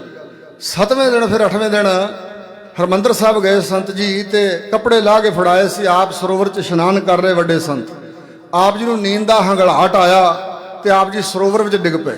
ਸਿੰਘਾਂ ਨੂੰ ਕਹਿਣ ਲੱਗੇ ਫੜੋ, ਇਹ ਤੋਂ ਬੜੇ ਕੰਮ ਲੈਣੇ, ਹੁਣੇ ਡੁੱਬ ਚੱਲਿਆ, ਫੜੋ ਇਹਨੂੰ। ਫੜ ਕੇ ਸਿੰਘਾਂ ਨੇ ਬਾਹਰ ਕੱਢਿਆ। ਸਹਿਜ ਨਾਲ ਕਹਿੰਦੇ ਕਰਤਾਰ ਸਿੰਘ ਨੀਂਦ ਆਉਂਦੀ ਆ? ਕਹਿੰਦੇ ਵੀ ਹਾਂ ਮਹਾਂਪੁਰਸ਼ ਆਉਂਦੀ ਆ। ਕਹਿੰਦੇ ਚੱਲ ਫਿਰ ਆਰਾਮ ਕਰ। 1 ਘੰਟਾ ਬਰਾਜੇ ਸੇ, 1 ਘੰਟਾ। ਫਿਰ ਫੜ ਕੇ ਕੰਨੋਂ ਉਠਾ ਲਿਆ, ਕਹਿਣ ਲੱਗੇ ਸੌਂ ਕੇ ਰਾਤਾਂ ਥੋੜਾ ਨਗਾ ਲੈਣੀਆਂ, ਉੱਠਦਾ ਸੇਵਾ 'ਚ ਲੱਗ। ਔਰ ਇਸ ਪ੍ਰਕਾਰ ਦੀ ਪ੍ਰੀਖਿਆ। ਤੇ ਫਿਰ ਆਪ ਜੀ ਨੇ ਇੱਕ ਵਾਰੀ ਕਿਹਾ ਕਰਤਾਰ ਸਿੰਘ ਸਾਨੂੰ ਮਾਂ ਦੀ ਲੋੜ ਆ, 8000 ਰੁਪਈਆ ਚਾਹੀਦਾ। ਔਰ ਜਾ ਕੇ ਇਧਰੋਂ ਕਿਧਰੋਂ ਜਿੰਨੇ ਮਾਤਾ ਨਰਿੰਜਨ ਕੌਰ ਨੂੰ ਘਰਦਿਆਂ ਨੇ ਦਾਜ 'ਚ ਕੋਈ ਗਹਿਣੇ ਦਿੱਤੇ, ਪਾਉਂਦੇ ਤਾਂ ਹੈ ਨਹੀਂ ਸੀ, ਉਹ ਵੀ ਵੇਚ ਦਿੱਤੇ। ਤੇ ਇੱਕ ਮੱਝ ਸੀ ਮਹਾਂਪੁਰਸ਼ਾਂ ਦੇ ਸਹੁਰਿਆਂ ਦਿੱਤੀ ਹੋਈ ਮੱਝ, ਉਹ ਵੀ ਜਿਸ ਵੇਲੇ ਕਿੱਲਿਓਂ ਖੋਲ ਲਈ। ਤੇ ਮਾਤਾ ਜੀ ਮਹਾਂਪੁਰਸ਼ਾਂ ਦੇ ਧਰਮ ਸੁਪਤਨੀ ਕਹਿਣ ਲੱਗੇ ਇਹਦਾ ਮਾਪਿਆਂ ਦਿੱਤੀ ਬੱਚਿਆਂ ਦੇ ਦੁੱਧ ਪੀਣ ਲਈ, ਇਹ ਤੇ ਰਹਿਣ ਦਿਓ। ਕਹਿਣ ਲੱਗੇ ਹਟ ਪਰੇ ਹੋ। ਔਰ ਉਹ ਵੀ ਵੇਚ ਦਿੱਤੀ। ਫਿਰ 500 ਰੁਪਈਆ ਥੁੜਦਾ ਸੀ, 7500 ਰੁਪਈਆ ਲਿਆ ਕੇ ਮਹਾਂਪੁਰਸ਼ਾਂ ਅੱਗੇ ਰੱਖਿਆ। ਤੇ ਸੰਤ ਕਹਿਣ ਲੱਗੇ ਕਿੰਨੇ ਨੇ? ਕਹਿਣ ਲੱਗੇ 500 ਘੱਟ ਆ। ਭੁਆ ਕੇ ਮਾਰਿਆ। ਕਹਿਣ ਲੱਗੇ 8000 ਪੂਰਾ ਕਰਕੇ ਲਿਆਈ ਤਾਂ ਮੱਥੇ ਲੱਗੀ, ਭੱਜਾ ਇੱਥੋਂ, ਮੈਨੂੰ ਤੇਰੇ ਵਰਗੇ ਦੀ ਲੋੜ ਨਹੀਂ। ਫਿਰ ਮਹਾਂਪੁਰਸ਼ ਗਏ ਫਿਰੋਜ਼ਪੁਰ ਜ਼ਿਲ੍ਹੇ ਦੇ ਧੀਰਾ ਪੱਤਰਾ ਪਿੰਡ ਹੈ, ਉੱਥੋਂ ਦੇ ਬਾਪੂ ਜਗੀਰ ਸਿੰਘ ਜੀ ਜਥੇ ਰਹੇ, ਮੇਰੇ ਨਾਲ ਦਾ ਕਮਰਾ ਸੀ ਉਹਨਾਂ ਦਾ। ਬੜੇ ਗੁਰਮੁਖ ਪਿਆਰੇ, 12 ਘੰਟੇ ਉਹਨਾਂ ਦਾ ਸਿਮਰਨ ਸੀ ਘੱਟੋ ਘੱਟ। ਮੂਲ ਮੰਤਰ ਦੇ ਵਿਆਸੀ ਸਨ। ਤੇ ਜਦੋਂ ਮੈਂ ਬਾਹਰ ਅਮਰੀਕਾ ਨੂੰ ਆਉਣ ਲੱਗਾ, ਮੈਨੂੰ ਕਹਿੰਦੇ ਸੀ ਮੇਰੇ ਪਿੰਡ ਪਿਛਲੇ ਸਾਲ ਤੂੰ ਗਿਆ ਸੀ ਕਥਾ ਕਰਨ, ਸੰਗਤ ਨੇ ਬੜਾ ਪ੍ਰੇਮ ਕੀਤਾ ਤੇਰੇ ਨਾਲ, ਹੁਣ ਵੀ ਸੰਗਤ ਡੀਕਦੀ ਆ। ਮੈਂ ਕਿਹਾ ਬਾਪੂ ਜੀ ਮੈਂ ਤਾਂ ਬਾਹਰ ਦੀ ਤਿਆਰੀ ਕੀਤੀ, ਅਮਰੀਕਾ ਨੂੰ ਮਹਾਂਪੁਰਸ਼ ਸੱਦ ਰਹੇ ਨੇ, ਅਗਲੇ ਸਾਲ ਚੱਲਾਂਗੇ ਤੁਹਾਡੇ ਪਿੰਡ। ਕਹਿੰਦੇ ਨਹੀਂ ਫਿਰ ਨਹੀਂ ਸਮਾਂ ਮਿਲੇਗਾ। ਉਦੋਂ ਦੱਸਦਾ ਸੀ ਉਹਨਾਂ ਵੀ ਮੇਰਾ ਸਮਾਂ ਹੁਣ ਸਮਾਪਤ ਆ। ਉਹ ਬਾਪੂ ਜਗੀਰ ਸਿੰਘ ਜੀ, ਉਹ ਇੱਕ ਪਾਸੇ ਬਲਦ ਜੁੱਤਾ ਸੀ, ਇੱਕ ਪਾਸੇ ਘੋੜੀ ਤੇ ਕਣਕ ਬੀਜ ਰਹੇ ਸੀ, ਨਾਲ ਮੁੰਡੇ ਸਨ ਉਹਨਾਂ ਦੇ ਬੱਚੇ। ਉਹਨਾਂ ਨੂੰ ਜਾ ਕੇ ਆ ਵੀ ਮਹਾਂਪੁਰਸ਼ਾਂ ਪਰਚਾ ਪਾਤਾ ਤੇ 500 ਰੁਪਈਆ ਥੁੜਦਾ। ਕਹਿਣ ਲੱਗੇ ਅੱਜ ਹੀ ਗਾਹਕ ਆਇਆ ਸੀ, ਘੋੜੀ ਦਾ ਸੱਦ ਲੈਨੇ, ਕੋਈ ਗੱਲ ਨਹੀਂ। ਏਡੀ ਕੁਰਬਾਨੀ ਕਿ ਉਹਨਾਂ ਨੇ ਆਪਣੀ ਘੋੜੀ ਵੇਚ ਦਿੱਤੀ ਜਿਹਨੂੰ ਹਲ ਵਾਹ ਰਹੇ ਸੀ। ਤੇ ਆਪ ਉਹ ਬਾਪੂ ਜੀ ਜਗੀਰ ਸਿੰਘ ਜੀ ਨੇ ਜੂਲੇ 'ਚ ਸਿਰ ਦਿੱਤਾ ਆਪਣਾ। ਕੋਈ ਕਨਾਲ ਕਣਕ ਰਹਿੰਦੀ ਸੀ ਇਸ ਤਰ੍ਹਾਂ ਬੀਜੀ ਉਹਨੇ, ਇਹ ਏਡਾ ਉਹ ਭਾਵਨਾ ਰੱਖਦੇ ਸੀ। ਕਹਿੰਦੇ ਲਓ ਭਾਈ ਕਰਤਾਰ ਸਿੰਘ ਜੀ ਆ 500 ਰੁਪਈਆ, ਜੇ ਮਹਾਂਪੁਰਸ਼ਾਂ ਦਾ ਵਜਨ ਹੈ ਤਾਂ ਫਿਰ ਕਿਹੜੀ ਗੱਲ ਹੈ। ਔਰ 8000 ਰੁਪਈਆ ਸੰਤਾਂ ਕੇ ਲਿਆ ਕੇ ਰੱਖਿਆ, ਜਫੀ 'ਚ ਲੈ ਲਿਆ। ਉਸੇ ਵੇਲੇ 8000 ਰੁਪਈਆ ਸਿੰਘਾਂ ਨੂੰ ਵੰਡਦਾ ਜਾਓ, ਹਜੂਰ ਸਾਹਿਬ ਯਾਤਰਾ ਕਰਕੇ ਆਓ। ਪ੍ਰੀਖਿਆ ਸੀ ਰੱਬ ਦੇ ਸੰਤ ਦੀ, ਰਮਜ ਨੂੰ ਹਰ ਇੱਕ ਨਹੀਂ ਪਛਾਣਦਾ। ਇੱਕ ਵਾਰੀ ਕਿਹਾ ਜਾਓ ਕਰਤਾਰ ਸਿੰਘ ਨੂੰ ਸੁਨੇਹਾ ਦਿਓ, ਜਿਸ ਵੀ ਹਾਲਤ ਵਿੱਚ ਆ ਹੁਣੇ ਹੀ ਆਏ। ਚੋਲਾ ਪਾਉਣ ਲੱਗੇ ਸੀ ਤੇ ਹੁਕਮ ਹੋ ਗਿਆ ਤੇ ਦੌੜੇ ਆਉਣ, ਬਚਨ ਕਰਦੇ ਆਉਣ। ਫਰਮਾਨ ਤੇਰਾ ਸਿਰੈ ਉੱਪਰ, ਫਿਰ ਨਾ ਕਰਤ ਵਿਚਾਰ, ਤੂੰ ਹੀ ਦਰਿਆ ਤੂੰ ਹੀ ਕਰਿਆ, ਤੁਝੈ ਤੇ ਨਿਸਤਾਰ। ਮਾਤਰ ਪਿਤਰ ਤਿਆਗ ਕੈ, ਮਨ ਸੰਤਨ ਪਾਹੇ ਵਿਚਾਇ। ਮਾਂ ਪਿਓ ਨੂੰ ਛੱਡ ਕੇ ਮਹਾਂਪੁਰਸ਼ੋ ਮਨ ਤੁਹਾਡੇ ਅੱਗੇ ਵੇਚ ਦਿੱਤਾ। ਇਸ ਪ੍ਰਕਾਰ ਦੀ ਅਵਸਥਾ ਸੀ ਉਹਨਾਂ ਦੀ। ਇਹੋ ਜੀ ਸੇਵਾ ਭਾਵਨਾ ਕਮਾਈ 13 ਸਾਲ, ਤੇ ਫਿਰ ਉਹ ਦਮਦਮੀ ਟਕਸਾਲ ਦੇ ਮੁੱਖ ਜਥੇਦਾਰ ਉਹਨਾਂ ਨੂੰ ਬਣਾਇਆ ਗਿਆ। ਫਿਰ ਉਹਨਾਂ ਨੇ 8 ਸਾਲ ਮਹਾਨ ਸੇਵਾ, ਉਗਰ ਸੇਵਾ ਦਾ ਤਪ ਘੱਲਿਆ। 37 ਨਗਰ ਜਲੂਸ ਕੱਢੇ। ਖੈਰ ਕੱਲ ਦੇ ਦੀਵਾਨ ਵਿੱਚ ਕੁਝ ਹੋਰ ਬੇਨਤੀਆਂ ਕਰਾਂਗਾ। ਪੋਥੀ ਸਾਹਿਬ ਪ੍ਰਕਾਸ਼ ਹੈ, ਸਤਕਾਰ ਨੂੰ ਕਾਇਮ ਰੱਖਦਿਆਂ ਚਾਰਕ ਬਚਨ ਸੁਣੋ। ਵਾਹਿਗੁਰੂ ਜੀ ਦੋਹਰਾ ਚਿਤਵਤ ਬਿਦਤਨ ਚੰਡਕਾ। ਹਜੂਰ ਨੇ ਵਿਚਾਰਿਆ ਕਿ ਹਿੰਦੂ ਮਤ ਦੇ ਲੋਕ ਚੰਡਕਾ ਚੰਡੀ ਦੇਵੀ ਨੂੰ ਕਹਿੰਦੇ ਪ੍ਰਗਟ ਹੁੰਦੀ ਹੈ, ਫਲਾਣ ਹੁੰਦਾ, ਢੀਂਗ ਹੁੰਦਾ, ਇਹਨਾਂ ਦਾ ਪਖੰਡ ਨੰਗਾ ਕਰੀਏ ਤੇ ਅਸਲ ਚੰਡੀ ਇਹਨਾਂ ਨੂੰ ਵਿਖਾਈਏ। ਇਹ ਹੈ ਹਮਾਰੀ ਪ੍ਰਗਟ ਭਗਉਤੀ, ਇਹ ਸਾਡੀ ਪ੍ਰਗਟ ਭਗਉਤੀ ਸ਼੍ਰੀ ਸਾਹਿਬ ਹੈ। ਔਰ ਸੱਚੇ ਪਾਤਸ਼ਾਹ ਜਿਹੜਾ ਚੰਡੀ ਦੇਵੀ ਨੂੰ ਪ੍ਰਗਟ ਕਰਨ ਦਾ ਪਖੰਡ ਕਰਦਾ ਸੀ ਨਾ, ਕੇਸਵਦਾਸ ਬਿਦ ਬਣਾਲੀ ਕਾਂਸ਼ੀ ਤੋਂ ਚੱਲ ਕੇ ਉਹ ਆ ਗਿਆ। ਭਾਵੇਂ ਕੁਝ ਵਿਦਵਾਨਾਂ ਨੇ ਹੋਰ ਨਾਮ ਲਿਖੇ ਨੇ ਕਿ ਗੁਜਰਾਤ ਦਾ ਸੀ ਕਾਲੀਦਾਸ, ਬਾਬਾ ਸੁਮੇਰ ਸਿੰਘ ਨੇ ਲਿਖਿਆ ਹੈ, ਭਾਈ ਸੁੱਖਾ ਸਿੰਘ ਨੇ ਹੋਰ ਨਾਮ ਲਿਖਿਆ ਹੈ, ਪਰ ਬਹੁਤ ਇਤਿਹਾਸਕਾਰਾਂ ਨੇ ਕੇਸਵਦਾਸ ਲਿਖਿਆ ਵੀ ਉਹ ਕਾਂਸ਼ੀ ਦਾ ਰਹਿਣ ਵਾਲਾ ਸੀ। ਇਉਂ ਸਤਿਗੁਰੂ ਮਹਾਰਾਜ ਨੇ ਖਿਆਲ ਕੀਤਾ ਕਿ ਉਹਦਾ ਵੀ ਜਿਹੜਾ ਪਾਜ ਉਘੇੜ ਦਈਏ। ਆਪਣੇ ਘਰ ਦੀ ਵੀ ਸੁਧਾਈ ਕੀਤੀ, ਮਸੰਦਾਂ ਨੂੰ ਦੰਡ ਦਿੱਤਾ। ਔਰ ਇਸੇ ਪ੍ਰਕਾਰ ਹੋਰ ਵੀ ਜਿਵੇਂ ਸਵਈਆਂ 'ਚ ਬਚਨ ਆਉਂਦਾ, ਸਰਾਵਗ ਸੁਧ ਸਮੂਹ ਸਿਧਾਨ ਕੇ ਦੇਖ ਫਿਰਿਓ ਘਰ ਜੋਗ ਜਤੀ ਕੇ। ਇਹ ਸਾਰਾ ਬਚਨ ਉਸੇ ਸੰਬੰਧ ਵਿੱਚ ਹੈ। ਸਾਰਿਆਂ ਨੂੰ ਕਸਵੱਟੀ ਤੇ ਲਾ ਕੇ ਪਰਖ ਕੇ ਦੁਨੀਆ ਨੂੰ ਦੱਸਿਆ ਕਿ ਇਹਨਾਂ ਦੇ ਅੰਦਰ ਕੁਝ ਨਹੀਂ ਹੈ। ਔਰ ਬ੍ਰਾਹਮਣ ਬਿਠਾਲੇ ਤਾਂ ਕਿਹਾ ਸੀ ਕਿ ਜਿਹੜੇ ਮਾਸ ਖਾਣ ਵਾਲੀ ਪੰਗਤ 'ਚ ਬਹਿਣਗੇ ਉਹਨਾਂ ਨੂੰ 5-5 ਮੋਹਰਾਂ, ਜਿਹੜੇ ਸਾਦਾ ਭੋਜਨ ਛਕਣਗੇ 1-1 ਮੋਹਰ। ਉਹ ਜਿਹੜੇ ਬ੍ਰਾਹਮਣ ਨੱਕ ਫੜਦੇ ਸੀ ਨਾ ਮਾਸ ਵੇਖ ਕੇ, ਉਹ ਮੋਹਰਾਂ ਦੇ ਲਾਲਚ ਵਿੱਚ ਆ ਕੇ ਦੂਜੇ ਪਾਸੇ ਬਹਿ ਗਏ ਮਾਸ ਖਾਣ ਵਾਲੀ ਪੰਗਤ 'ਚ। ਮਹਾਰਾਜ ਕਹਿਣਗੇ ਇੰਨਾ ਕੀ ਧਰਮ ਹੈ ਤੁਹਾਡਾ, ਭਾਵੇਂ ਕੁਝ ਵੀ ਹੈ, ਮਾਸ ਖਾਓ ਜਾਂ ਨਾ ਖਾਓ, ਪਰ ਤੁਸੀਂ ਬਾਹਰੋਂ ਕੀ ਬਣ ਕੇ ਵਿਖਾਉਂਦੇ ਤੇ ਅੰਦਰ ਤੁਹਾਡੇ ਕਿਆ। ਇਸੇ ਕਰਕੇ ਧਰਮ ਤੁਹਾਨੂੰ ਨਹੀਂ ਪ੍ਰਾਪਤ ਹੋਇਆ, ਪਰਮਾਰਥ ਦਾ ਮਾਰਗ ਨਹੀਂ ਪ੍ਰਾਪਤ ਹੋਇਆ। ਅੰਦਰੋਂ ਤੇ ਬਾਹਰੋਂ ਮਨੁੱਖ ਇੱਕੋ ਜਿਹਾ ਚਾਹੀਦਾ। ਇੱਥੇ ਕੁਝ ਹੋਰ ਗੱਲਾਂ ਕਰੇ ਤੇ ਉੱਥੇ ਜਾ ਕੇ ਹੋਰ ਕਰੇ, ਇਹੀ ਕਸਰ ਹੈ ਸਾਡੇ ਵਿੱਚ, ਤਾਂ ਹੀ ਤੇ ਪ੍ਰਚਾਰ ਦਾ ਅਸਰ ਨਹੀਂ ਹੁੰਦਾ। 16 ਢਾਡੀ ਜਥਿਆਂ ਨੂੰ ਸੰਤ ਕਰਤਾਰ ਸਿੰਘ ਖਾਲਸਾ ਜੀ ਨੇ ਆਪ 5 ਪੈਰਾਂ 'ਚ ਲਾ ਕੇ ਅੰਮ੍ਰਿਤ ਛਕਾਇਆ, ਕਿਉਂਕਿ ਉਹ ਮੰਨੇ ਸਨ ਕਿ ਅਸੀਂ ਸ਼ਰਾਬ ਪੀਂਦੇ ਹਾਂ। 16 ਢਾਡੀ ਜਥੇ ਸਾਡੀ ਕੌਮ ਦੇ ਪ੍ਰਚਾਰ ਹੋਰ ਸੁਣਾਉਂਦੇ ਸੀ, ਪਰ ਅੰਦਰ ਜਾ ਕੇ ਸ਼ਰਾਬ ਪੀਂਦੇ ਸਨ। ਫਿਰ ਉਹ ਦਿਨ ਪ੍ਰਣ ਕੀਤੇ ਕਿ ਅੱਜ ਤੋਂ ਬਾਅਦ ਅਸੀਂ ਸ਼ਰਾਬ ਨਹੀਂ ਪੀਆ ਕਰਾਂਗੇ। ਪਟਨਾ ਸਾਹਿਬ ਇਹ ਘਟਨਾ ਹੋਈ ਸੀ। ਇਸ ਪ੍ਰਕਾਰ ਦਾ ਡਟ ਕੇ ਉਹ ਪ੍ਰਚਾਰ ਕਰਿਆ ਕਰਦੇ ਸਨ। ਹਿੰਦੂ ਜਾਂ ਮੁਸਲਮਾਨ ਕੋਈ ਸਾਡਾ ਵੀਰ ਭਰਾ ਗੁਰੂ ਕੇ ਦਰਬਾਰ 'ਚ ਆ ਕੇ ਗੁਰੂ ਕੀ ਉਸਤਤ ਸੁਣਾ ਸਕਦਾ ਹੈ, ਪਰ ਜਿਹੜਾ ਗੁਰੂ ਘਰ ਦਾ ਪ੍ਰਚਾਰਕ ਹੈ, ਸਿੱਖ ਹੈ, ਉਹਦਾ ਜੀਵਨ ਢਿੱਲਾ ਨਹੀਂ ਹੋਣਾ ਚਾਹੀਦਾ ਕਿ ਉਹ ਸ਼ਰਾਬ ਮਾਸ ਆਦਿਕਾਂ ਵਿਕਾਰਾਂ ਦਾ ਆਦੀ ਹੋਵੇ, ਸੰਗਤ ਨੂੰ ਹੋਰ ਕੁਝ ਸੁਣਾਵੇ ਸਿਰਫ ਮਾਇਆ ਇਕੱਠੀ ਕਰਨ ਵਾਸਤੇ, ਤੇ ਜੀਵਨ ਆਪਣਾ ਗਰਕਿਆ ਹੋਇਆ ਹੋਵੇ। ਇੰਜ ਧਰਮ ਦਾ ਪ੍ਰਚਾਰ ਨਹੀਂ ਹੋ ਸਕਦਾ, ਅਸਰਦਾਇਕ ਨਹੀਂ ਹੋ ਸਕਦਾ। ਇਸ ਪ੍ਰਕਾਰ ਸੱਚੇ ਪਾਤਸ਼ਾਹ ਨੇ ਬ੍ਰਾਹਮਣਾਂ ਦਾ ਵੀ ਪਖੰਡ ਖੰਡਨ ਕਰਨਾ ਚਾਹਿਆ। ਸ੍ਰੀ ਸਤਿਗੁਰ ਮਹਾਰਾਜ ਧੰਨ ਗੁਰੂ ਗੋਬਿੰਦ ਸਿੰਘ ਸਾਹਿਬ ਮਹਾਰਾਜ ਸੱਚੇ ਪਾਤਸ਼ਾਹ। ਸੁਪਤ ਜਥਾ ਸੁਖ ਨਿਸ ਬਿਖੈ। ਜਥਾ ਸੁਖ ਦੇ ਸਹਿਤ ਰਾਤ ਦੇ ਸਮੇਂ ਹਜੂਰ ਬਿਰਾਜਮਾਨ ਹੋਏ। ਵੱਡੇ ਗਰੀਬ ਨਿਵਾਜ। ਬਹੁਤ ਵੱਡੇ ਗਰੀਬਾਂ ਨੂੰ ਨਿਵਾਜਣ ਵਾਲੇ ਸੱਚੇ ਪਾਤਸ਼ਾਹ। ਕਾਂਦੜੀ ਛੰਦ ਉਠਿਅੰਤ ਤੇਜ ਤੇ ਤੇਜ ਰੂਪ। ਔਰ ਤੇਜ ਪ੍ਰਤਾਪ ਜਿੱਥੋਂ ਪੈਦਾ ਹੁੰਦਾ ਹੈ, ਉਸ ਤੇਜ ਨੂੰ ਤੇਜ ਦੇਣ ਵਾਲੇ ਤੇਜ ਰੂਪ ਗੁਰੂ ਗੋਬਿੰਦ ਸਿੰਘ ਸਾਹਿਬ। ਖੁੱਲ੍ਹੰਤ ਪਲਕ ਲੋਚਨ ਅਨੂਪ। ਔਰ ਆਪ ਜੀ ਦੇ ਨੇਤਰ ਕਮਲ ਖੁੱਲੇ, ਜੋ ਕਿ ਅਨੂਪ ਲਸਾਨੀ ਹਨ, ਜਿਨ੍ਹਾਂ ਨੇਤਰਾਂ ਦੇ ਵਿੱਚ ਪ੍ਰਮਾਤਮਾ ਦਾ ਪਿਆਰ, ਦੁਨੀਆ ਦਾ ਪਿਆਰ, ਸੰਗਤਾਂ ਨਾਲ ਮੁਹੱਬਤ, ਜਿਨ੍ਹਾਂ ਨੇਤਰਾਂ ਵਿੱਚ ਤੇਜ ਪ੍ਰਤਾਪ, ਜਿਨ੍ਹਾਂ ਨੇਤਰਾਂ 'ਚ ਵਿਰਾਗ ਸੰਸਾਰ ਵੱਲੋਂ। ਸੋ ਇਸ ਆਦਿਕ ਪਰਮਾਤਮਾ ਦੀ ਜੋਤ ਜਿਨ੍ਹਾਂ ਨੇਤਰਾਂ 'ਚੋਂ ਦਿਸਦੀ ਐ, ਐਸੇ ਨੇਤਰ ਖੁੱਲੇ। ਪੜ੍ਹ ਅੰਤ ਸ਼ਬਦ ਚਾਹੂੰ ਔਰ ਜੋਰ। ਸਤਿਗੁਰਾਂ ਦੇ ਚਾਰ ਚਫੇਰੇ ਗੁਰਸਿੱਖ ਸੰਗਤਾਂ ਬੜੇ ਪ੍ਰੇਮ ਨਾਲ ਉੱਚੀ ਉੱਚੀ ਸ਼ਬਦ ਗਾਇਨ ਕਰ ਰਹੀਆਂ। ਧੁਨ ਰਾਗ ਸੋ ਮਦਰ ਮਿਰਦੰਗ ਘੋਰ। ਔਰ ਮਧੁਰ ਮਿੱਠੇ ਰਾਗ ਗਾਏ ਜਾ ਰਹੇ ਨੇ ਔਰ ਮਿਰਦੰਗ ਢੋਲਕਾਂ ਖੜਕ ਰਹੀਆਂ ਹਨ। ਸੋ ਤਬਲੇ ਵੱਜ ਰਹੇ ਨੇ, ਸ਼ਾਦੀਆਨੇ ਵੱਜ ਰਹੇ, ਸ਼ਬਦ ਕੀਰਤਨ ਹੋ ਰਿਹਾ ਹੈ। ਸੋ ਇਸ ਤੋਂ ਅੱਗੇ ਕੀ ਹੋਇਆ ਆਪ ਜੀ ਆਉਣ ਵਾਲੇ ਦੀਵਾਨਾਂ ਸਰਵਣ ਕਰੋਗੇ। ਮੈਂ ਸਮਾਂ ਨਹੀਂ ਜ਼ਿਆਦਾ ਲੈਣਾ ਚਾਹੁੰਦਾ, ਰਾਗੀ ਜੀ ਪਹੁੰਚ ਗਏ ਹਨ, ਹੁਣ ਉਹਨਾਂ ਦਾ ਸਮਾਂ ਹੈ। ਉਹਨਾਂ ਪਾਸੋਂ ਸਤਿਗੁਰੂ ਦੀ ਪਾਵਨ ਪਵਿੱਤਰ ਬਾਣੀ ਸ਼ਬਦ ਕੀਰਤਨ ਦੇ ਰੂਪ ਵਿੱਚ ਸਰਵਣ ਕਰਕੇ ਨਿਹਾਲ ਹੋਈਏ, ਲਾਹਾ ਪ੍ਰਾਪਤ ਕਰੀਏ ਜੀ। ਇਹੀ ਮਹਾਂਪੁਰਸ਼ਾਂ ਦੇ ਜੀਵਨ ਤੋਂ ਸਾਨੂੰ ਸੇਧ ਮਿਲਦੀ ਹੈ। ਉਹ ਕੀਰਤਨ ਨਾਲ ਬੜਾ ਪ੍ਰੇਮ ਕਰਦੇ ਸਨ, ਘੰਟਿਆਂ ਬੱਧੀ ਵੀ ਸੁਣਦੇ ਸਨ ਬੈਠ ਕੇ। ਕੀਰਤਨ ਸੁਣਾਉਣ ਵਾਲਿਆਂ ਨਾਲ ਬੜਾ ਪ੍ਰੇਮ ਪਿਆਰ ਕਰਿਆ ਕਰਦੇ ਸੀ। ਆਪਣੇ ਅੱਗੇ ਭੇਟਾ ਹੋਈ ਮਾਇਆ ਵੀ ਵੰਡਦਿਆ ਕਰਦੇ ਸਨ ਰਾਗੀ ਜਥਿਆਂ ਨੂੰ। ਇਸ ਪ੍ਰਕਾਰ ਗੁਰੂ ਕੇ ਪਿਆਰਿਓ, ਗੁਰੂ ਕੀ ਬਾਣੀ ਦਾ ਕੀਰਤਨ ਸਰਵਣ ਕਰੀਏ। ਭੁੱਲਾਂ ਚੁੱਕਾਂ ਹੋਈਆਂ ਸਤਿਗੁਰੂ ਮਹਾਰਾਜ ਤੇ ਗੁਰੂ ਕੀ ਸੰਗਤ ਨੇ ਖਿਮਾ ਕਰਨੀ, ਅੱਗੇ ਵਾਸਤੇ ਸੁਮਤ ਬਖਸ਼ਣੀ ਜੀ। ਪੜ੍ਹ ਅੰਤ ਸ਼ਬਦ ਚਾਹੂੰ ਔਰ ਜੋਰ। ਧੁਨ ਰਾਗ ਸੋ ਮਧੁਰ ਮਿਰਦੰਗ ਘੋਰ। ਵਾਹਿਗੁਰੂ ਜੀ ਕਾ ਖਾਲਸਾ, ਵਾਹਿਗੁਰੂ ਜੀ ਕੀ ਫਤਿਹ।